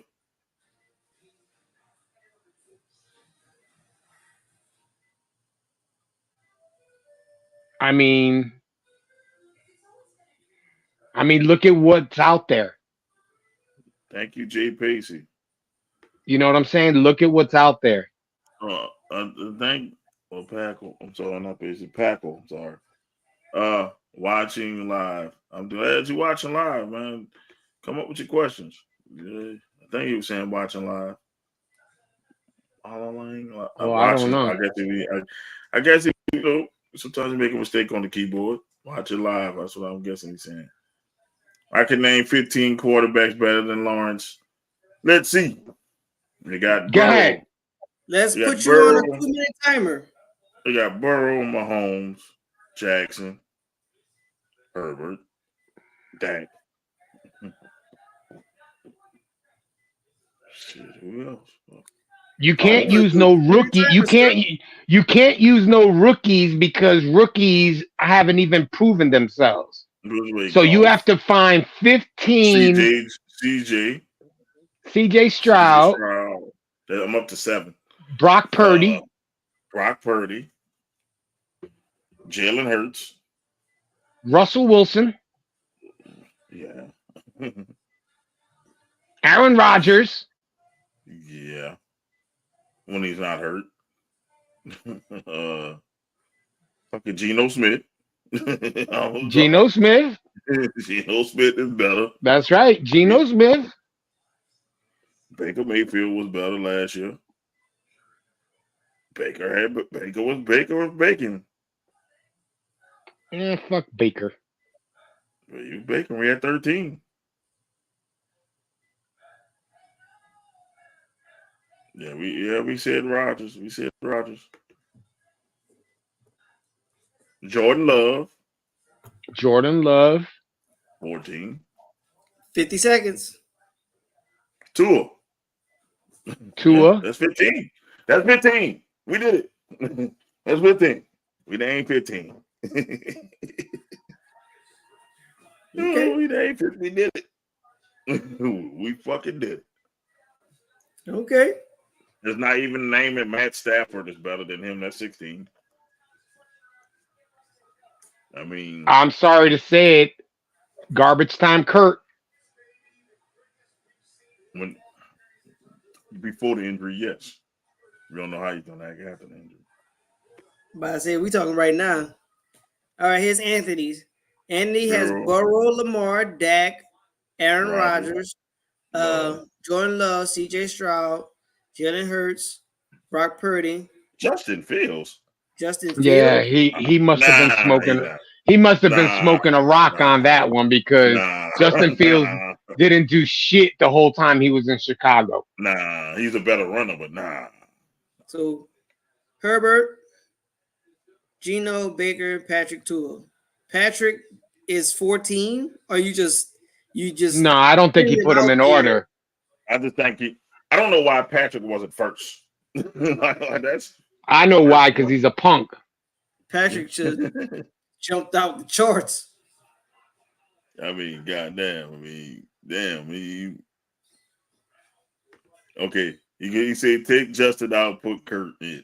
That's still 15. Okay, you did better. Because Justin Fields, I'm not gonna shit on. I ain't gonna shit on Trevor Lawerence like that. Of course, you're not gonna put no Titan ahead of Trevor Lawerence. No Colt quarterback was ahead of Trevor Lawerence. No, those guys are all in that. They're in that group. The Trevor Lawrences, the Richardson from Indianapolis. Trevor they're Lawrence all in that group. Trevor Lawrence is better than those guys. No, his team is better than those guys. No, I'm gonna say he's better than those guys. He's the better quarterback. I'm not gonna shit on him like that. He's the better quarterback than Anthony Richardson and the mayo eating motherfucker, the mayo in coffee eating motherfucker. Will Levis. He's better than Will Levis. You're not gonna shit on him. Right. The only quarterback he's not better than in that division is CJ Stroud. Yeah. Then we go. He's better than the Raiders QB because you don't know who the fucking Raiders don't have a QB. He's better than the Broncos QB. Yeah, you damn right.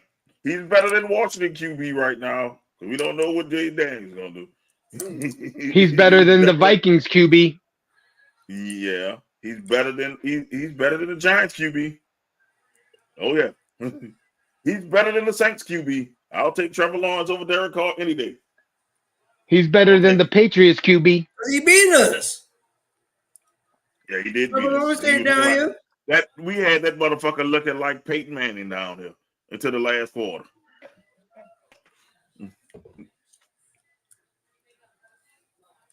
So I mean, shit, he's better. He's better than Carolina QB.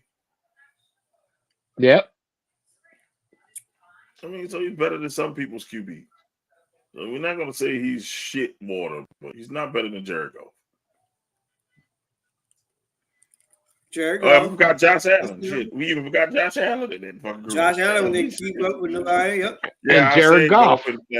I said Goff and Stafford in mine. So, yeah. So I mean, but Josh Allen is another one that's in that shaky. He's better than Trevor Lawerence, though. Come on. He's a better, like you said, he's a better runner than Trevor Lawerence, but I don't know about his arm. He got a better arm than Trevor Lawerence. Nah, I don't think so. He got one of the strongest arms in the league. His arm strength is up there with Mahomes, bro. So we ain't gonna shit old Josh Allen like that. I'm a shit on him, and you know I'm shitting on Mahomes. Hate you. You hating? You just a hater, dog. Like you hate on Mahomes. You just a hater. You just don't like winning. You're allergic to winning if you hating on Mahomes. No, I'm allergic to the referees fucking bailing him out all the time. Oh my God. I don't want to hear that shit. You the meaning of hate. Yep, he's definitely the meaning of hate. Josh Allen is way better than Trevor Lawerence, man. Come on. I don't think so. Hate you. Bro, hate you. Just look at the numbers, bro. You look at the numbers.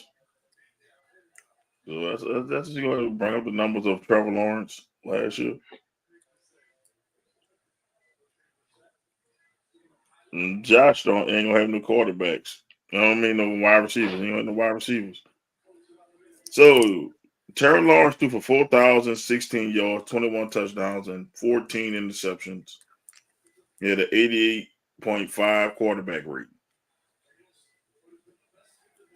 So yeah, just 4,000 yards. Not that many touchdowns. Josh Allen had 4,306 yards, 29 touchdowns, 18 interceptions with a 92.2 rating. So he's better. His rating was better. He was better last year, but all around, I don't think he's a better quarterback. He was better every year. Shit.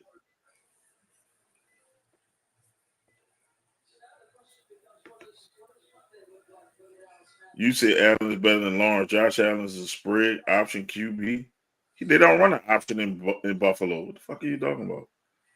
And Lawrence is like Burrow, can run when needed. They don't run the option in Buffalo. They don't run the option in Buffalo. And I wouldn't even say he has a better team. He has a better defense, yes. Fucking Jacksonville has weapons. He just don't know how to use the weapons. Can we argue outside of stuff all day? Team around him.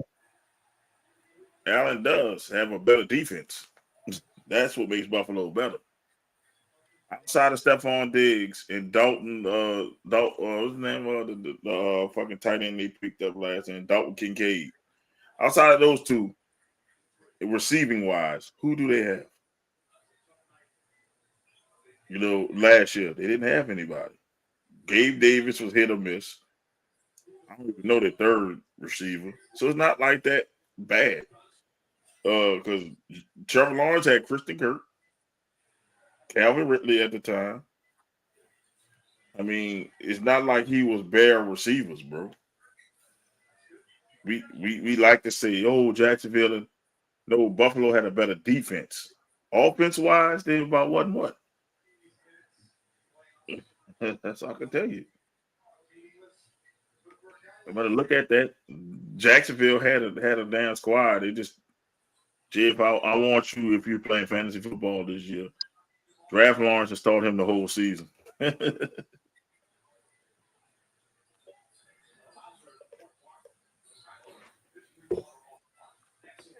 I'm like, I would. Josh Allen. I would start him the whole season. You better have a shitload of wide receivers and running backs to have your back. I'll never again pick Trevor Lawerence in fantasy football. Fuck that. I'm just trying to tell people, if you look at it, Josh Allen is regarded as a top 5 QB in the league. He's regarded as that. If you look at all the rankings, people regard him as a top 5 QB. Do people think about Trevor Lawerence in that way?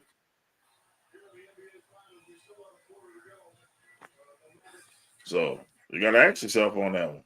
Do they look at Trevor Lawerence in the way that people look at Josh Allen? No. I promise you they don't.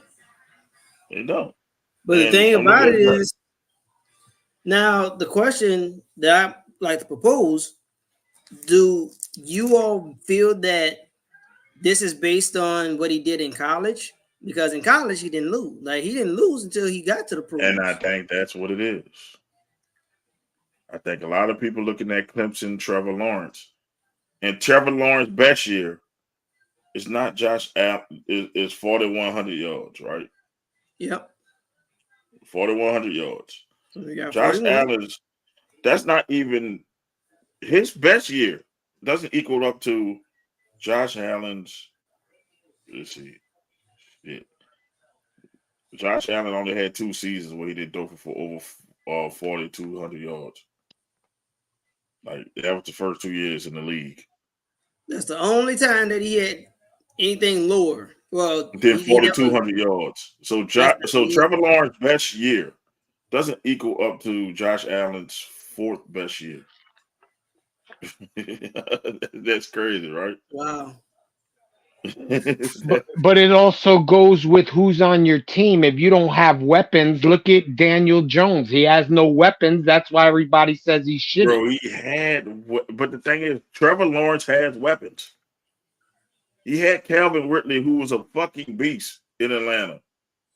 He had fucking Christian Kirk, who was a great fantasy wide receiver. He had Travis Etienne, a receiving back. Who's a receiving back and played with him in college. They're not bare. They have Evan Ingram from the Giants. They're not bare. So that let me know that he actually has more weapons than Josh Allen. Now he does. No, I'm talking about even last year he had more weapons than Josh Allen.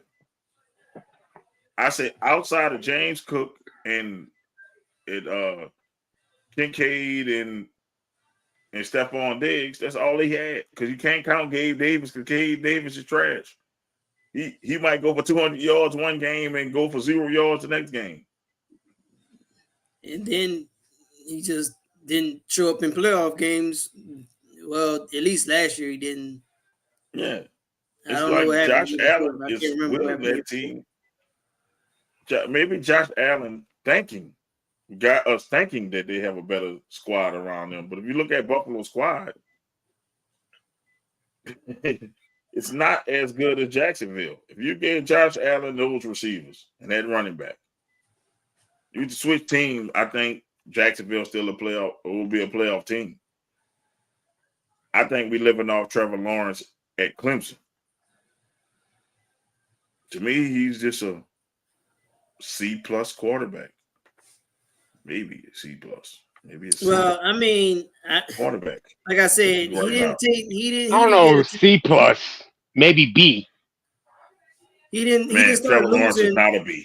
until he got to the pros, and then he had to deal with the whole coaching situation. So his first year, he had to deal with 2 coaches.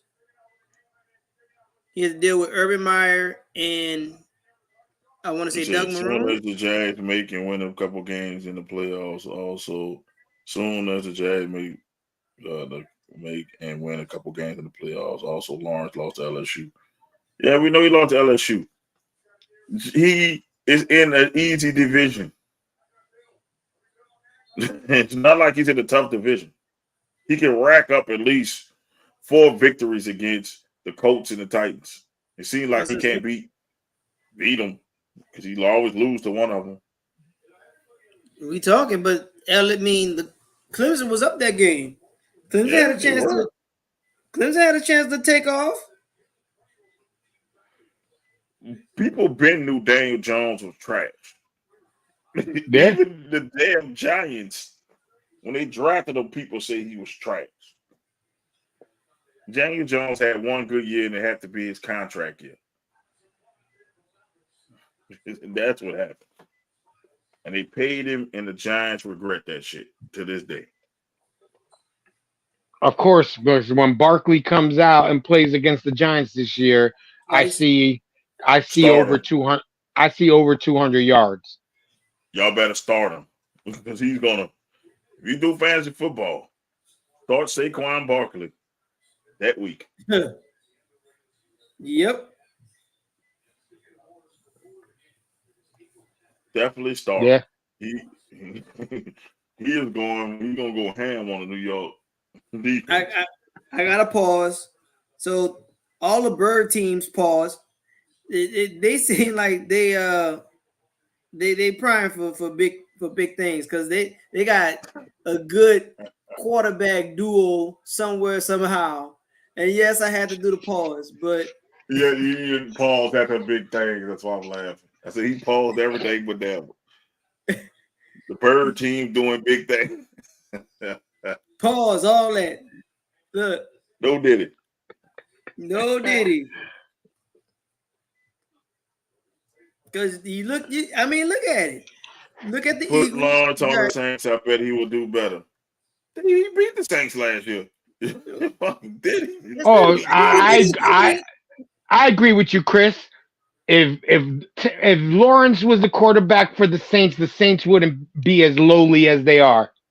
But the thing about it is, we're still winning. We're winning. We're just not doing things that matter. We won with Derek Carr. We won 9 games with Derek Carr. So you're not. We won with the substitute quarterback at the helm. So I mean, we're winning. It's just not. We don't care. Yeah, how about this? Well, we're gonna win 10, 11 games. We're gonna win 2 more games. Fuck. Shit. That's what to get you into the playoffs instead of you having to wait into the final week. We missed the playoff by 1 game. If we'd have won the Minnesota game like we supposed to, or the Green Bay game like we supposed to, you wasn't beating Green Bay. We were winning the game. We were literally winning. We were actually shutting them out. But you lost. Nothing. You say, but you lost. We won the game. We was winning the damn game, and then Derek Carr happened, and then he over my shoulder. I'm hurt. That's what the fuck happened. And then the coordinator was like, "Yeah, I'm not gonna throw the ball anymore. I'm just gonna run the ball." Why? How about putting in your backup? We did. Well, we had no choice. He ran the ball. That's all he did. We had no choice. And then what we did. When you have the worst head coach and the worst offensive coordinator in the league, that's what it gets. And then when we did have passing plays called, we couldn't guard nobody. Everybody just coming through. You could walk through this offensive line. I don't know about that. Don't sleep on the Giants defense. That front four is great. And as great as it is, Saquon Barkley is going for 200 yards on the people. Not only that, Washington and the Giants are going to be fighting for last place in that division. Yeah, pretty much.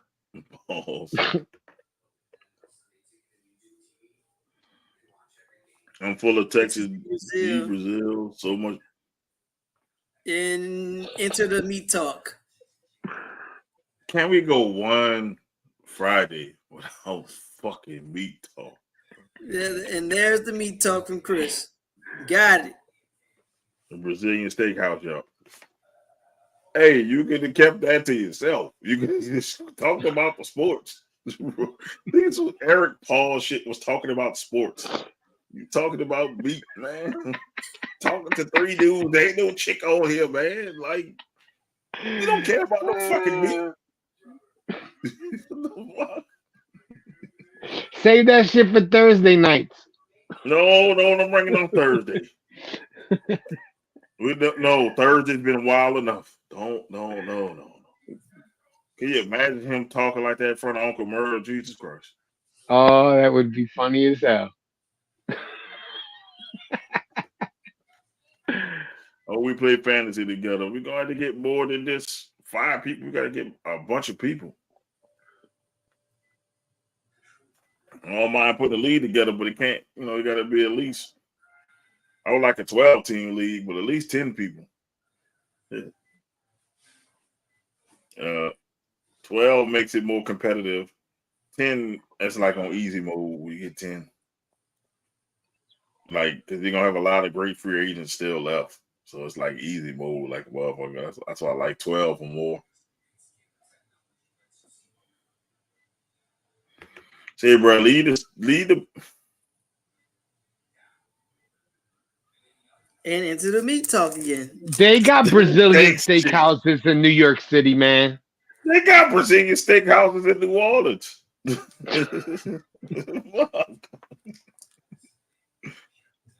Steak, chicken, pork, bacon, wrap steak. Y'all don't have that where y'all at. Yeah, we do. We probably do. All that shit. Jay gonna draft everyone on the Jets. I might just.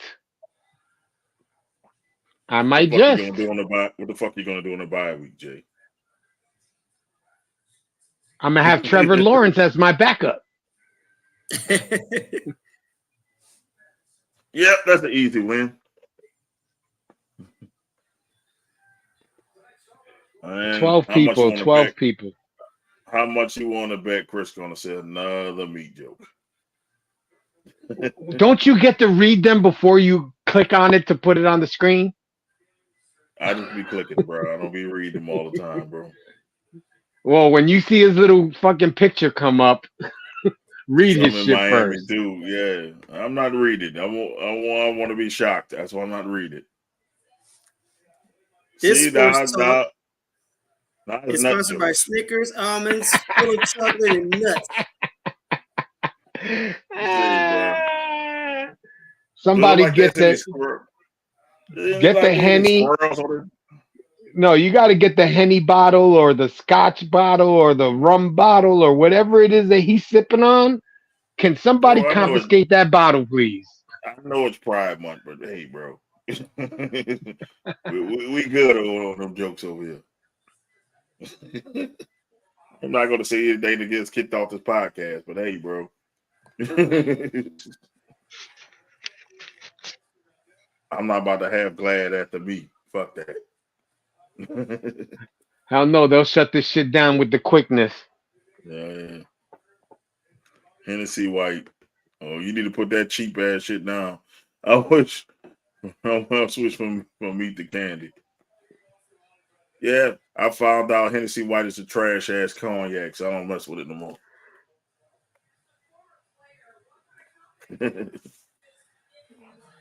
I don't mess with it no more. I only mess with finding some cognacs.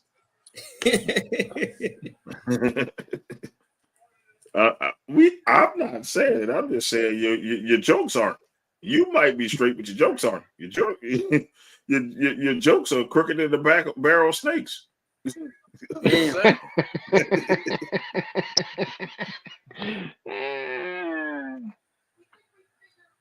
Hey, if you are crooked as a barrel of snakes, nothing wrong with that. That's who you love, man. Hey, we accept anybody. Yes. No, we don't exclude people. It is. I'm going to put it up and drink my Johnny Blue, that $300 bottle. You smoking dope if you drink it. You pay $300 for fucking alcohol. You out your fucking mind. You go sip on Johnny. I like that. I don't know what to tell you. Damn. Damn, that joke is funnier than you know, Jay. Oh shit! I'm in love with Sexy Red. Ew, are you then you are drunk because that bitch is ugly as hell. All she has is a big fat ass. That's all she has is a big fat ass. But if you look at her, she's not that pretty. Jay, we try not to get canceled, Jay.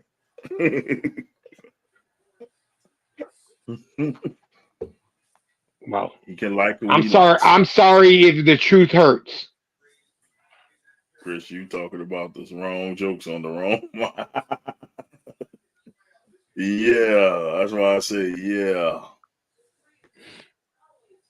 I hit a jackpot the other day, so I wanted to treat myself. That's fine. Hey, buy what you buy, but I'm not about to spend $300 on no damn liquor. I hear that. Especially when there's alternatives. Everybody pretty when the lights off. Or when you close your eyes. Hey, I guarantee you, Jay, if Sexy Red told you come hit this, you go and hit it. You go and hit it. In the dark. It doesn't matter. I wouldn't want to walk up to the bed with a spotlight on it. No. You gonna take those glasses off, and Jay, you gonna go to work. We ain't silly. First of all, I'm gonna grab her by her weave, and the shit's gonna get pulled off. She probably got you already seen her. Well, the video leaked. I forget who leaked the video, but we seen her without her makeup on. And in that video, she was dry. That's all I can tell you in that video I saw. So it was it's not dry. like we don't know.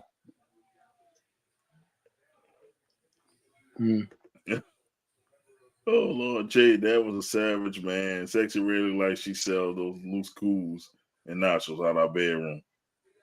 Probably. She probably do. But she probably sells Lucy's and nachos. They love her, bro. So hey, I'm not knocking nobody else. It's 15 minutes of fame gonna be over in a minute. The what? Yeah, I just went to 15 minutes of fame. It's over, man. It's about to be over. It's definitely not a closeout, but I'm still watching it.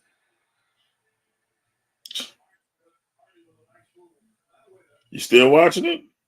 Yeah, it's still on. Yeah, the Celtics are getting their ass whooped. It's brutal. Sweet Caroline. It's like you said, Mo. There's no money in a sweep.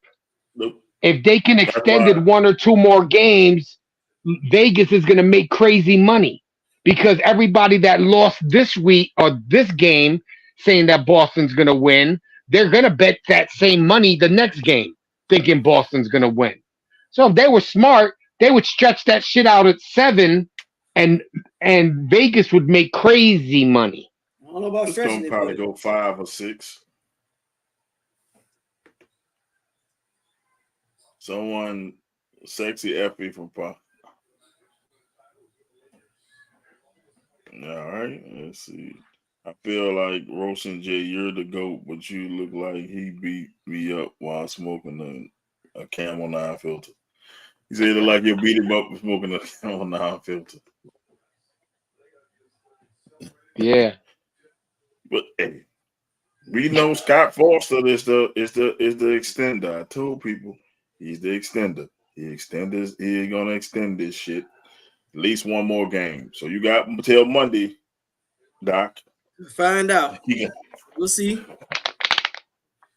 If you see Scott Foster again, then you know something up. Especially for a back-to-back, man. They playing this crap. But they don't they use the same team, the same referee team for the whole series? Trying to use different refs. It's supposed to be a different crew for every game. Sexy Red, make music for girl. You gotta go and get this tub before sex. First of all, why are you messing with a chick that got to get in the tub before the sex? She be already moisturized and smelling good. Oh yeah. She got to go in the tub before that. You don't need to be hitting that, Chris. Just say She got to make sure she gets out that infection.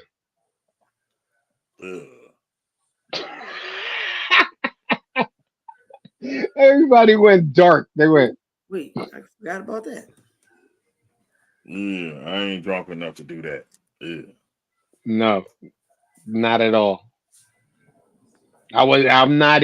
I don't even drink like that, and I could never get drunk like that. Yeah.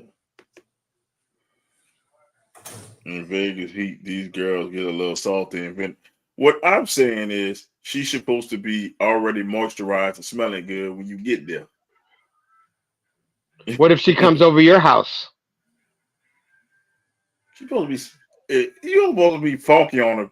And you funky on the car ride over. That's an issue. That's an issue. I'm just saying. 20-minute car ride got you smelling like vinegar. That's an issue. That's a bad issue. That's a bad issue. I don't want it. Yeah. I don't want it. If you smell like salt and vinegar chips for 20 minutes, or straight up onion. or straight up onion, I'm just saying, if you got some issues going on down there, I don't need to be partaking in any of that.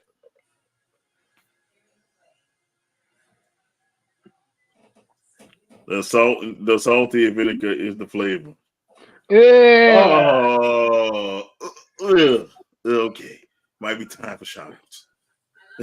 Might be time. After the club, we both taking a shower. Y'all went out. That's different. If she's coming to the crib, she should be already showered. Going to the club should not make you smell like vinegar and fucking garlic or onion or whatever. No. Depends on what club you in.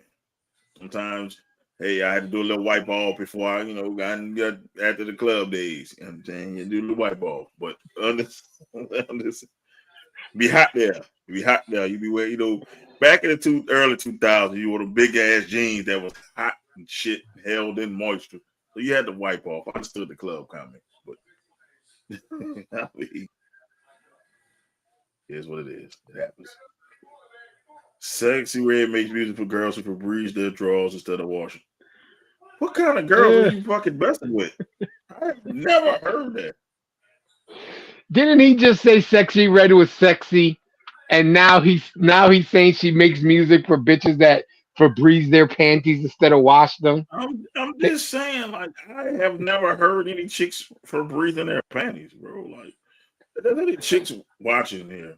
Did you ever Febreze your panties? Like, is that a thing? That's got to be a Vegas thing. They're going from one hotel to another, and then in the cab they got their bottle of Febreze. Best not smell like Maxi. Damn, we going old school Maxi. I would have just said douche. Summer's Eve or some shit. I'll take salty and vinegar, then onion rings. Yeah, I guess. I wouldn't take either. Yeah, that's what I'm talking about. I'll take the shit that smells like the body wash or the soap in the fucking shower. I'll take the shit that smells like nothing. It smells like nothing. You know what I'm saying? The natural smell. You know what I mean? Hey, I'll take that. The old natural. I don't need no vinegar smell. I don't know what y'all on. She actually music for girls who put their legs on the sink to wash. Say, bro, you need to stop matching with these ratchet women, man. I mean, shit. He's messing with stripper chicks. He's messing with stripper chicks. That's what it is. Man, even stripper chicks, man, they might have some classy stripper chicks, man. You need to stop messing with the ratchets, bro. The ratchet's gonna set you up. Yep. When you got that itch, don't come scratching. You know, you got that itch you can't scratch. Mm-mm. Don't put that in that. Don't put that energy in the air. That's why I'm glad I'm married. I know. I know it's gonna be clean and waiting on me. Nice. Ain't no surprise. Marry the breezy. That's what the marriage stuff is. It ain't no surprise. You gotta marry the breezy. You marry one that's fresh. You ain't gotta worry about it. That's right. Yeah, man. I got tired of single life. It's like life is like a box of chocolates. Duh. You never know what you're gonna get. You keep going. You keep going, all right. That's exactly how it's gonna go down. That would suck to bite into a nice piece of chocolate and it tasted like fucking onions and shit.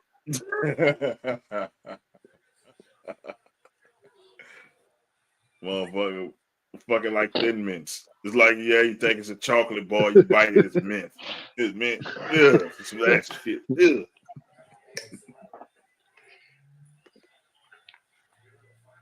Yeah. Don't judge me. I wasn't always great. That's why I buy Ajax. He got a toilet bowl brush. He got a toilet bowl brush with Ajax on it. Come here, bitch. They say Chris better with chicks that got rats on the floor running to the kitchen. See, it ain't so. I've been with the same girls for 10 years. I'm an angel. Not if you're describing all the shit you're describing. Now you need to represent that lady better. She watched. Because now you're telling me he has a girl for 10 years. How's he know about all this shit unless he's living the shit? Yeah, you get yourself caught up, man. Don't get caught. You shouldn't. Everybody's gonna assume that your girlfriend of 10 years that got a problem. Or you're cheating. So it's a no-win situation. Yeah, it's a no-win situation. You might as well. Something's not going right here. You might as well just left it at going to the Brazilian fucking restaurant and eating some steak. It's too detailed, man. It's too detailed. You've seen that shit before. We ain't trying to break up no relationships on this podcast. Nah. She makes music for girls who have track glue all over the sink. Oh, Lord. Off topic. Everybody ready for this Tank Davis match tomorrow? Not really. That's funny. I was going to bring that up because Benavidez also fights this weekend. Yeah. He's fighting for the light heavyweight championship, I think. I'm more interested in that one than Tank Davis because Tank Davis made your boy flinch. And once you make a motherfucker flinch, it's over. Yeah. He's going to beat the fuck out of this dude. Why you flinch? Tank in 5. You know, I called the last Tank Davis fight. So y'all need to go place your bets. Tank in 5.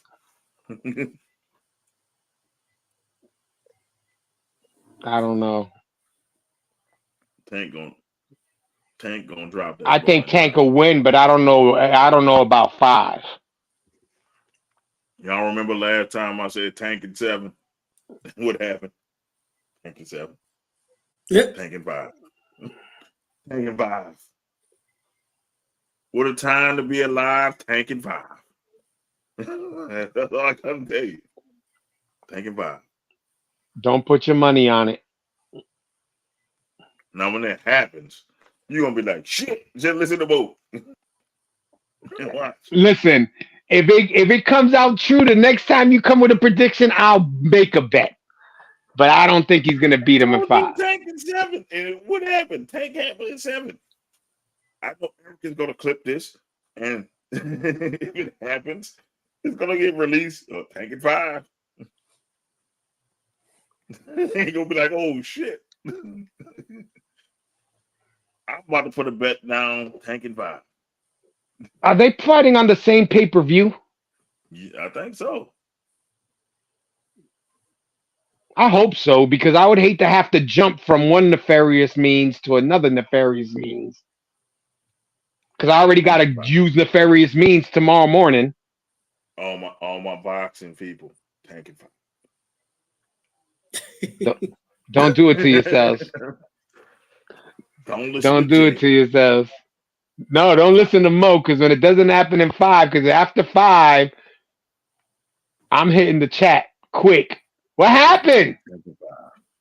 Tanking 5. It'd be fucked up if that dude knocks out Tank before 5. Tanking 5. You don't flinch like a bitch. I was gonna say tanking 8, but he flinched like a bitch, so I took 3 rounds off. Tanking 5. Go ahead and put that down real quick. So next time Mo gonna ask me, he's like, "What round I said? What time I said?" No, I remember he's using that 5 because of his Patty Mac by 5. That's the only reason why he used the 5. So because of that reason, homeboy is not going down before the 5th round. You know what I'm saying? No, actually, it was Patty Mac by 7 in the Super Bowl, and I got that one right. No, but the first time you started with the Patty Mac, it was Patty Mac by 5. Well, it was by 6. And they went by 6 because they had the touchdown, and then the game was over. Oh yeah, 6. So 6. Yeah, I said Patty Mac by 7. I was off by 1. It would have been 7 if they'd have kicked the field goal. Yeah, the field goal. You'd have Tank by 5. Tanking 5. Tanking 5. Just like Patty Mac by 5. Tanking 5. We're going tanking 5. Unless he take a dive, still tanking 5. Who's taking a dive? The kid? I don't think so. Tanking 5. Can't flinch like a bitch and go past 5. He might use that. He might use that fear to fucking propel himself to a knockout in 5. or to knock somebody else in 5. Yeah, next fight, not this one. In 5.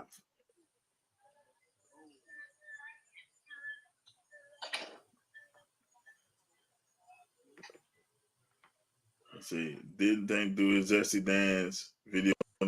Oh, I didn't even see that. I ain't looking for that. I ain't trying to even answer that. No matter. Zesty video not in 5. Video. Man. No, thank you. First of all, I don't want to know nothing about a man dancing in his underwear. Man, we got the wrong variables in this sentence. Yes, indeed. Still Ain't no 5. Oh, happy birthday. Oh my God. He said happy birthday. Man, what are you on, bro? Like that straight as an arrow start to curve a little bit. You start to veer off. You start to veer off. You start to veer off the straight path, and you start to veer to another land that I don't know nothing about. And then say you make a full turn, you're veering off. Like you need to wake up. You starting to curve to the left. Boy, hitting that bit. Boy, driving like this. You driving like a snake. Wait, Jay, did you save? Oh, you just not noticing that? Yeah. Oh, please don't say nothing zesty afterwards. Please don't. David said 5. There you go. $10. $10 win $160. Get Anthony, do it. Get 160 or more, baby. Damn. Do it, Anthony. You'll be about to be $10 broker. 16 to 1, baby. You about to be $10 broker. Don't do it to yourself. $160. $160. Give me $5. $10 we get $160. You got it like that? Baby. Listen to Mo. Davidson 5. Don't do it, Anthony. Put 20 Don't do on. it. Put 20 Don't do on. it. Oh shit. Davis in 5. And when it happened, I don't want. You can listen to Jay, and if it happens, if y'all look at me, more I should Damn, listen man, to I you. could have had my 160, you know, $10. Double it if you do 20. You double it if you do 20. Fuck it, do 50. Fuck it, 50. Fuck Davis it, in 5. Glory, true story. if Mostradamus is right, then you win money. But I have a You gonna feeling you're gonna be give me $10 my broke. cut. Everybody give me my motherfucking cut. If he goes down to 5. If it goes down, y'all know how Mo is about his percentage. $20 with you, 300, baby. 300. I might put 20 on this fight. Davis at 5. You about to be $20 broke yourself. Just like I said, you can get bad all you want. You hate on this Nostradamus stuff. All right, we'll see. We'll see. Tomorrow's gonna prove it. Tomorrow will prove it. If he wins, I'm wanting no calling Davis fights. You know that, right? So far. yes, that's still 1-0. What so? That's 1-0. If you were 25-0, then I would say, damn, Mo knows what he's talking about. He didn't fight that many fights, bro. Since we had the podcast, he didn't fight that many fights.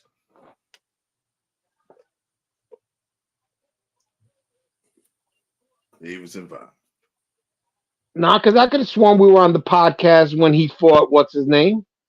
He didn't have that many fights. I don't think I predicted it. Man. I'm telling you, Davis in 5. This ain't going on. They're going home. They wrapping it up. Yo, I don't understand. Oh, damn.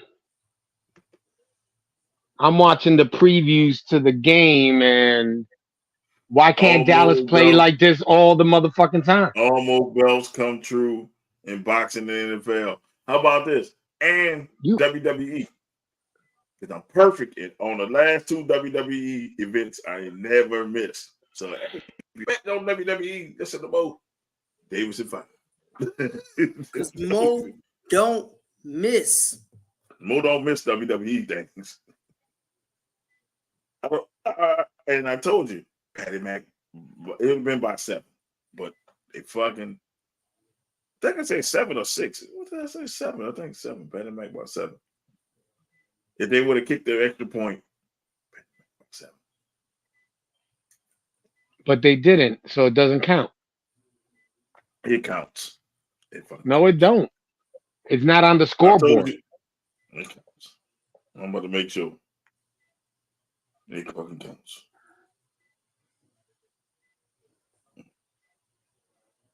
But you told me Patty Mac wasn't winning. I told you Patty Mac was going to win. Fuck Patty Mac. What did Patty Mac do to you?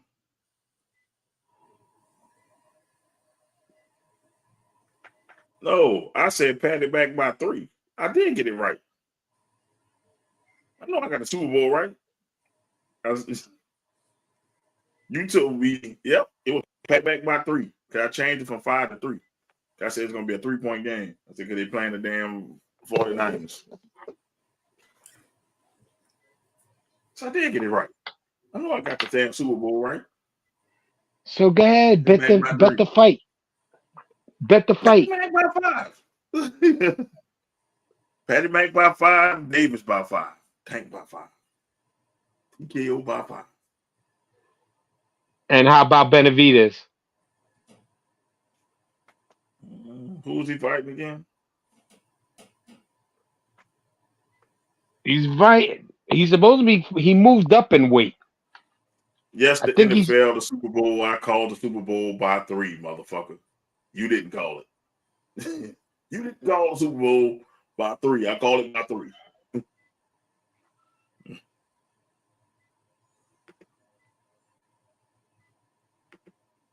Let's see. Question: how did they let Michael Jordan make it on a plane after a minute on the West tag? What the fuck are you? What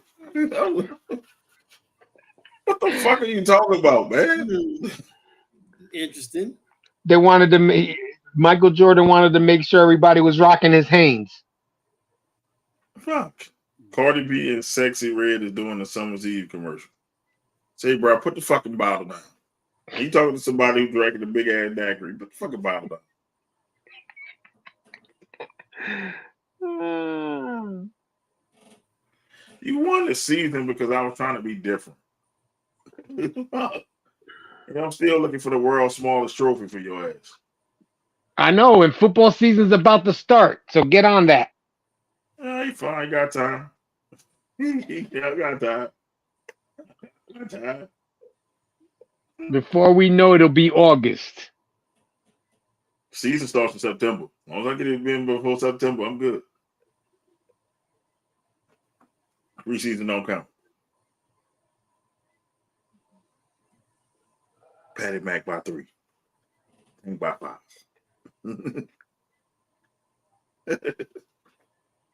Now look, if I make you rich, man, this cash app move a percentage of your winnings. That's all. That's all. Show you, boy. I'll keep giving it to you.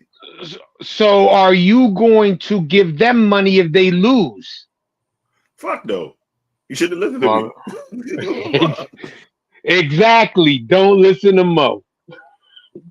What kind of shit is that? Like, well, if you win, I'm not giving nobody shit if they lose. Fuck out of here. Hell yeah. Wins. I don't count the law. I don't count the loss. Count the wins. The fuck? You gonna give somebody fucking money if they lose? Shit. Can you imagine them performing that team summit followed by Stan Schofield making everyone cry about Jubilee's back? Back that ass up. That was some BS. Man, put the fucking bottle down. Put that fucking bottle down. That's funny. Yeah, that's a quick way to segue to this. You had the show about Jump Show. Yeah. That's enough. Yeah, that's enough. All right, I'll start it off. Shout outs. That's enough. Yeah. Shout you guys out. Shout out everybody that came to watch. Hopefully, if they're still watching, don't be afraid to jump in, ask a question, or bring up a subject you want to talk about when it comes to sports. You know what I'm saying? We're more than happy to. Just don't bring up this subject. Yeah, please. Nipples and hard gas station hard pills. We don't need to know. You about to be banned from comments, Chris. Oh, I hope fucking Facebook banned his ass. The one thing that I wanted to bring up, because it was brought up about it being Pride Month. You know, I'd like to give a shout out to my niece that's part of that community, but it's also Men's Mental Health Month. Oh yeah.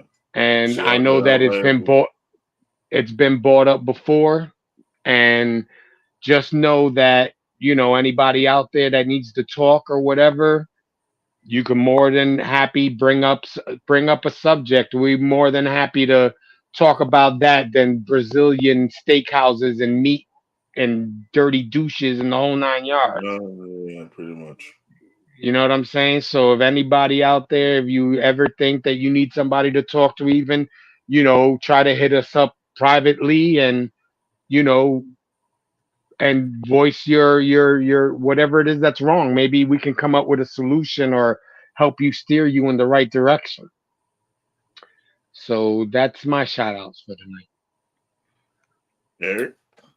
I'm gonna go a couple of different routes. First and foremost, thank you, Venom and Smoke, for allowing us to have this, you know, for bringing a great group of gentlemen together and ladies, you know, the women that's behind the gentleman that's on here, the lady that's in front of the camera as well. This weekend is pretty special. Shout out to all the fathers that's out there. It takes more than your finances to be a dad, and it could take more than just DNA to be a dad. I'm fortunate enough where I call two gentlemen. I'll call one gentleman a pop, and my other one is my dad. They're very much present with me, and it's more than them. I have uncles, so all men that's out there celebrating this day, well deserved. I want to lift the men up, men across, and people that's watching us. And while we're talking about men, last Friday, as we was wrapping up the show, I found out my former manager, he passed away. And obviously, a good day for me being my birthday, but a way to end it, finding out that your former boss passed away. Memorial service was yesterday. Fantastic way to send him off. Pretty sure if he was there, he'd have probably been like, hey, what's the big guy did? What's the big fuss about? But definitely good reflection on celebrating that life and the lives that he impacted, particularly for me, because I know what he did for me specifically. And, I have a moment of transparency. I worked at a job for years, and I was just ignored, and it got to a point where I just went rogue. I mean, I wasn't a bad person. I had no filter, and that's not the way I should, go about going to work, since we're talking about mental health and whatnot. So when he took me on, and I got back my professionalism. I got back, caring about the things that I do regarding the job. So, and thank you, Chris, for these comments. Shout out to your son's principals, and shout out to your son being on honor roll. Real legit, man.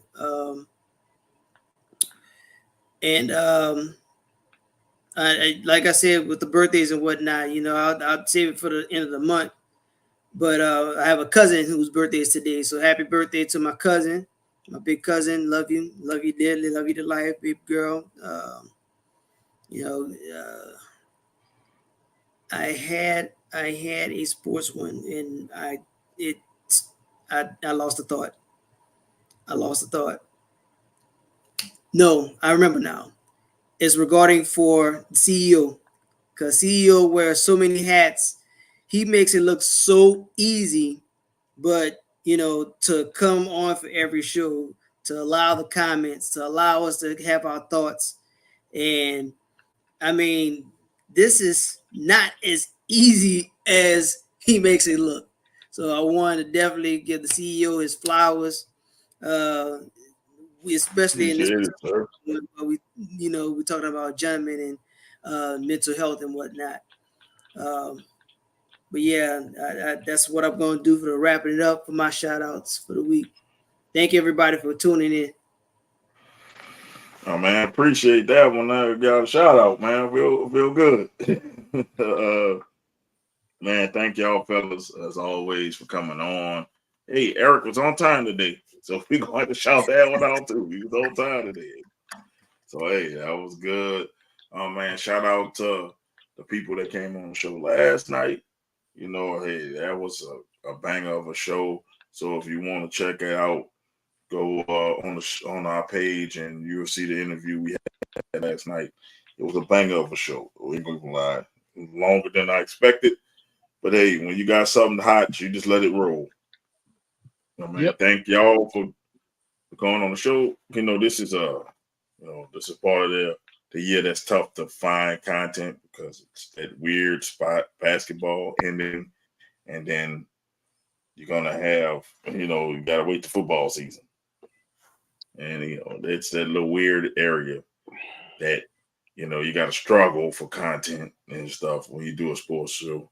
I hate this this time of year, because you don't really have the content you need, because it's short on sports. But we make it work. And shout out to Chris for we'll have the Olympics. Yeah, we'll have the Olympics soon. Yeah, more baseball. Why? Nobody want to talk about nobody want to talk about the Mets. I'm glad you had a mentor at work that changed your mindset. Every man, especially now with the times, needs a mentor in the listening ear. Yep. Nobody, back to Izzy though. Nobody wants to talk about the fucking Mets. Fuck the Mets. No, we talk about mental health, but you like the Mets. It's fucking up your mental health. Stop liking the Mets. The Giants, the Mets, the Nets. Fuck, stop getting shit that rhymes. Oh, I like the Nets and the Nets. Stop fucking getting shit that rhymes, man. That's why your mental health fucked up. Fucking around with the Mets and the Nets. I mean, you know. What can you do? Oh man! What can you do? Oh, he's gonna curse my ass out. It's coming. Watch a fucking window pop up. It can only pop up if you press the button, brother. You press it. Well, man, we gonna have the anniversary shows next week. So instead of having it in one show, my birthday's on a Saturday this week. Coming up this next week. So next Saturday is my birthday. So man, thank God. Hopefully that, it's saying, never know what happens, but most likely I'm going to see another year come Saturday. 39 years, man. But also it's the 4th birthday of this podcast, and I celebrated because it was told to me. I had a lot of haters when I first started this shit, and a lot of haters said it wouldn't last 3 to 4 months. Here I am 4 years later, bigger, badder than ever. Bitches. Damn. First, it's just him. He ain't. Then I start getting people to come on, and then it's like, he ain't got no merch, bitch. All that merch, bitch. Yeah, all the haters. All your little podcast doing, we doing good. I got merch too. Hold on. And I want to say, this is the first time the fucking sports show had more viewers watching constantly than the fucking wrestling show. So that let me know the sports show it was a damn good show. We kept people's attention. Come on. We kept people's attention. We might not have as many views of the wrestling show because a lot of people was going on and off with the wrestling show when we had all that. But constant viewers, boom, the sports show did its thing today. So I don't make competition, but hey, we do have a sports show too. And I like that people are watching and they holding their attention, and I'm liking it. And it's we work hard because the sports show was actually the first show. We don't realize this was the flagship show. The wrestling show I did because Ruthless Lala talked me into doing the wrestling show. I was gonna just do strictly sports. She talked me doing the wrestling show, and then the wrestling show took off. And y'all been supportive of the wrestling show. And now we know we starting to take off on the Friday night show. So we all gonna take off. Gonna have a wrestling and the sports show. All works together. Take off. We're gonna take off together. And that 4 years mean a lot to me because through 4 years, through all the trouble and all the the mishaps, fucking StreamYard tripping on me sometimes, and might not get what we want, or we might not get a guest, might cancel. All the frustration is all worth it to see that we keep growing and people know us outside of my little circle of New Orleans. I thought I wasn't gonna grow outside of New Orleans. I thought I was just gonna be here, local. But the funny thing is, I got more support elsewhere than I do in my own city, and I kind of love it. I'm like, okay, something going right. People like me outside of my city, so I'm going to start traveling to where they show us love. So if you want me to come to your city, man, look, let me know. We'll be there. We'll do a show live from anywhere. We don't care. And like I said, shout out to Georgia. I just want to shout out Georgia, especially the Georgia wrestling scene. They embraced us, and they keep showing us love in Georgia, even though it's fucking Falcons, because I'm Saints fan. They show us love in Georgia, like big time love in Georgia and Tennessee. They show us love. Oh yeah, Whoever I was watching Mike Cobb the other night, and I put Venom and Smoke in the building, and he as soon as he read my comment, he shouted us out on his podcast. Who would have thought Titans fans and Falcon fans would fucking embrace this Saints fan? Because I'm like, fuck, I mean, you my favorite name, fuck them both. But they embraced us so much. It's funny that people that you don't know help you out more than people that you do know that fuck with you. And I'm cool with it. I'm cool with it. Strangers have embraced me more than people that have been knowing me for years. Strangers like and share my shit. Strangers put our name out there before people that knew me all my life. So when I grow big, and when we grow big, there ain't no I, scratch that. When we grow big, I don't want to hear shit. I'm letting all your people who know me. I don't want to hear shit. I don't want to hear shit no more. Mo, I believe you from day one. No, you fucking didn't. How much piece of merch you own? How many fucking shows you shared? Yeah. How many likes you put on my shit?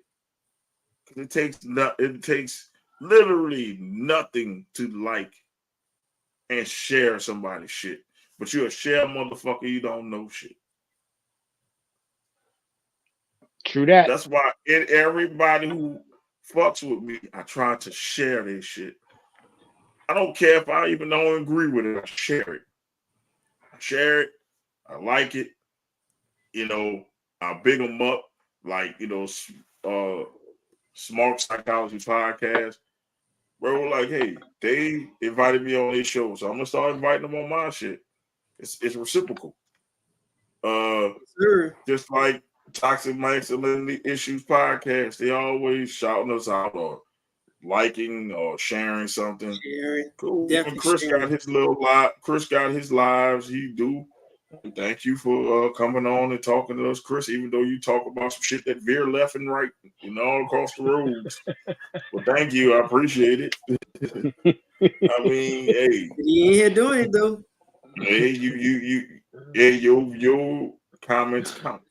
It makes us go up in the algorithm. That's why I say write a comment. Even if you said, hey, write something. It helps us grow.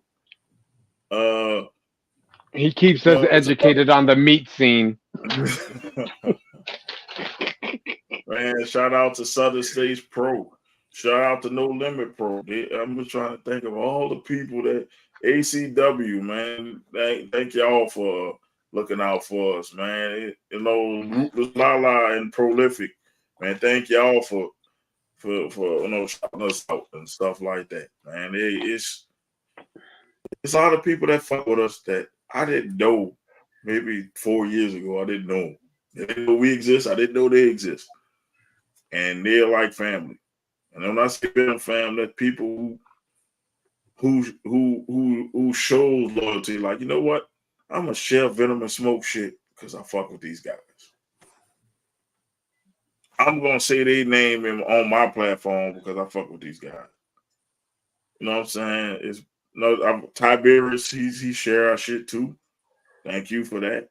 It's a lot of people that fuck with us that I didn't think fuck with us. Tiberius, that's the dude that had Lala, Ruthless Lala, and the voodoo shit. Yeah. He share our shit too. Kayfabe, brother. Kayfabe.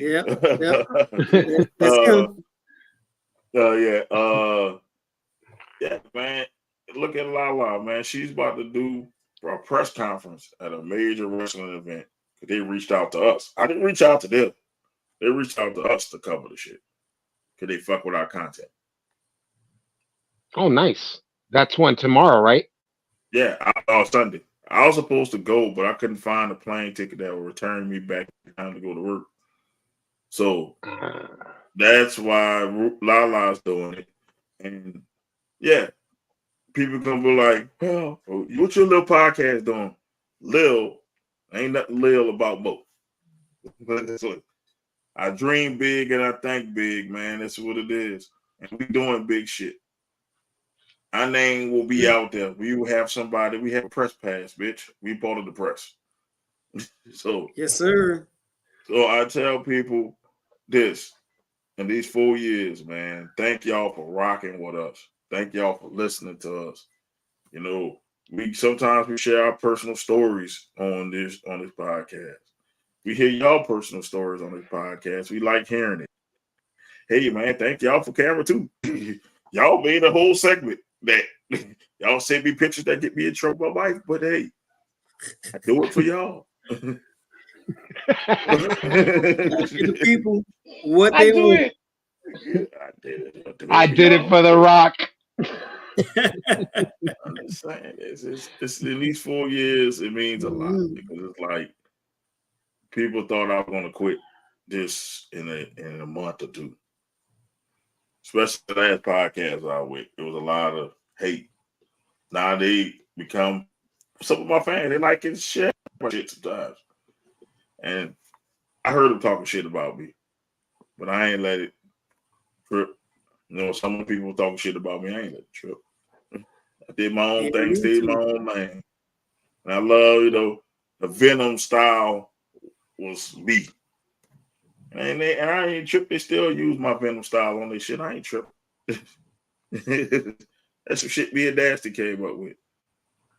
Hey, you know, it is what it is. So, hey, you could try to be the original, but you can't. How I do shit is, I tell people, it's organized chaos. I don't give y'all a script. I don't tell y'all what y'all even talking about. We just roll with it. Just roll. And I want genuine reactions. I don't want, oh, hey, say this, say that.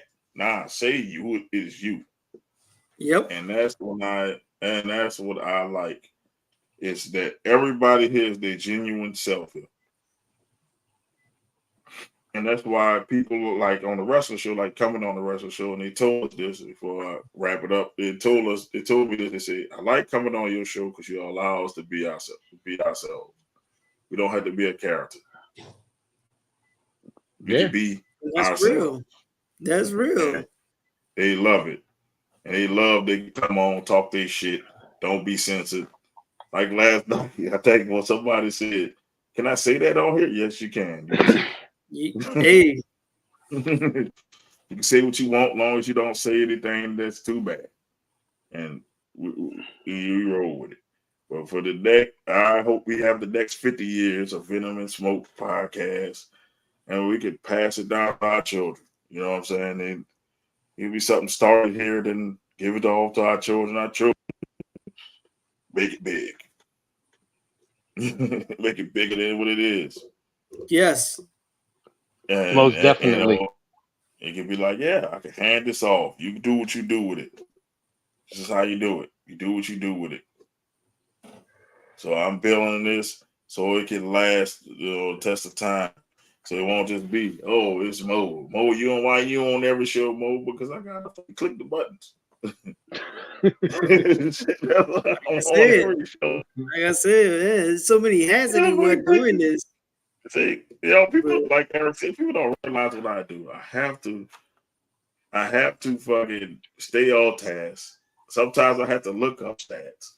Sometimes I gotta click on y'all shit. I have to play videos, especially on the fucking Thursday show. This show is actually a little easier. Thursday show, I gotta click on shit, do this, do that, do this. Gotta have the reactions. Yeah. Nah, he gotta do banger alert with all the bangers, and then he got to do the camera 2. We don't have that yet. We got to think of something else to be like a camera 2 or something like that, but something different. Tan breaks and everything, man. You know, so Yeah. it be hard, bro. I'm not gonna lie to you. The shit it like I said, I'll be exhausted. People don't realize after the show I'll be exhausted because my eyes are constantly. So that's why the main reason why people say, "Why you wear shades?" So you can't see my eyes. My eyes constantly going back and forth, trying to get everybody comments because I don't people to say I miss. Send me a link. I'll come on next week Friday to celebrate your birthday. It ain't just my birthday. It's Venom's birthday. So it's all of our birthday. I just saw it started on my birthday. My birthday gift to myself 4 years ago. Props to the sports show. The sports show, definitely. Thank you. It say too tired from last night. And when I come on next week, y'all have Vegas on the map. Okay. I share it and then come on, crack jokes when I'm off. I also tune in. Okay, cool. Hey, man, we appreciate every view. Yeah, greatly appreciate it, Chris. Paul J, why we you bring up meat all the time. Me. Call me and send me a link. I'll be on the show next Friday. I ain't gotta call you. I just consider it to you. Salute was good. What's up, Trayvon? Trayvon, thank you. Salute. Hey, appreciate you. Salute you too, bro.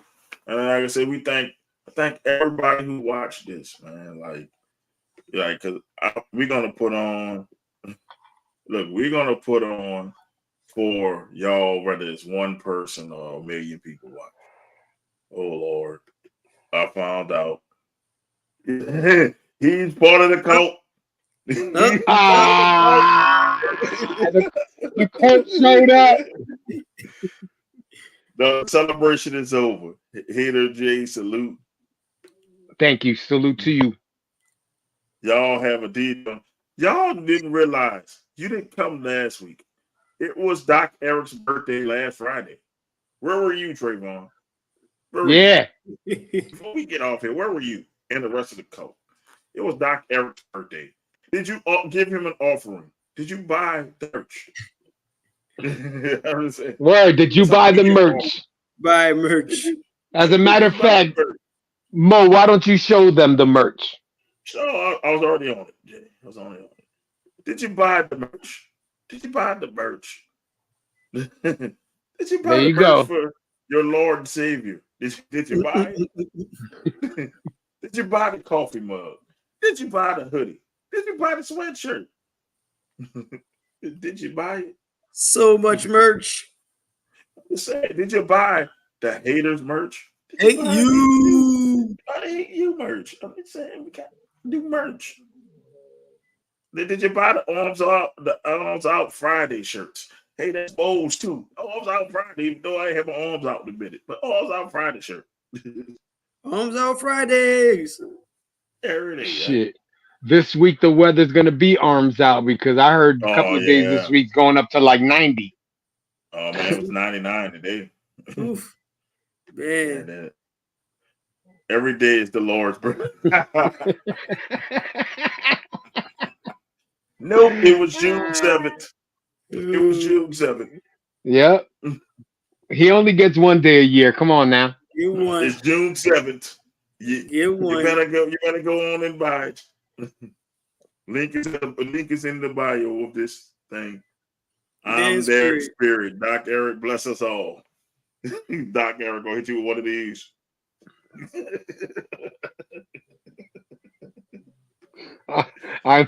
I'm not in. What did fucking Lala say yesterday? Really appreciate it. Really appreciate it. Call Doc hoodie and hey, you t-shirts on fire. No cap, man. Appreciate it, man. Look, tell all your people in Doc's cult to go buy it. Make it the highest selling merch item ever. Go do it. Go do it. Please do it. All love. I appreciate it. Show your love for your favorite deity and buy his merch. How about that? How about do that? There you go. Now we're gonna see how much of a god or a deity our Doc is. One thing I'll say, Doc says he only helped those who help themselves. Watch.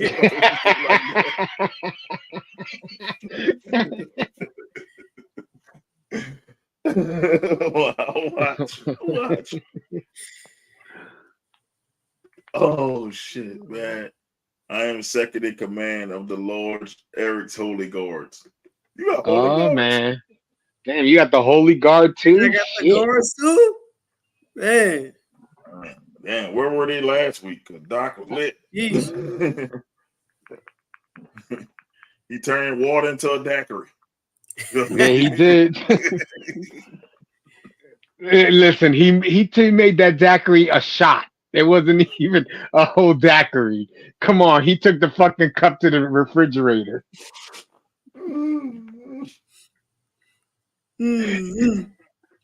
Oh, man. But thank y'all for watching.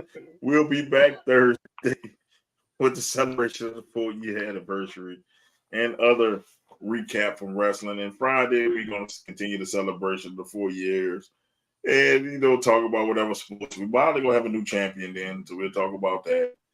And, man, y'all continue to join us and rock with us. This is your host, Will Young, the Diabolical Hater Jay, and the deity, Doc Eric. We'll see y'all later. Peace out. Oh, peace.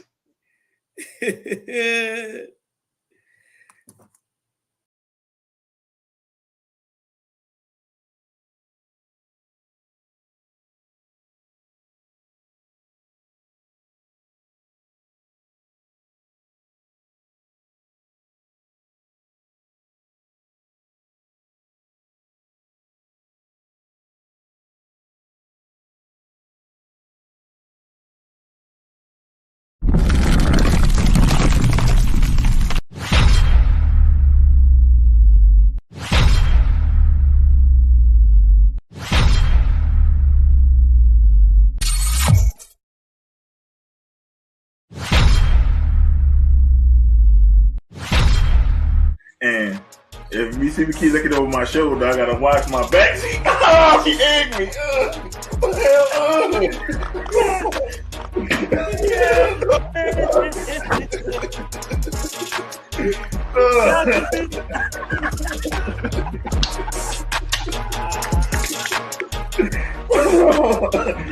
Oh, shit all over my rip with the jersey. Come get that towel. Y'all didn't know. Y'all.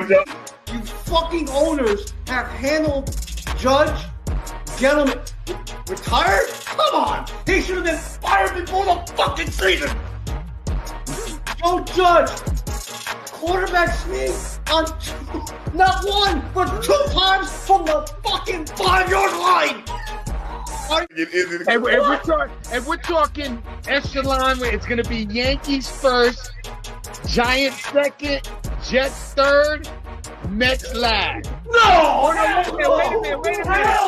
a minute. It's Yankees first. Okay. Giants second. Okay. Knicks third. No! Jets fourth. Mets fifth. Wait a minute. The Nets bit their mouth when they found out he was leaving. Maybe it was girl number 25 that didn't mind doing it. I'll just put it this way. It's way bigger than Nino Brown, a.k.a. Deshaun Watson. This is way bigger than him. Yeah, that's exactly what this is. That's why he got off, because it's bigger than him and there's bigger people implicated in this. I think it's going to come to maybe 5 years down the line, and then Cleveland going to crumble.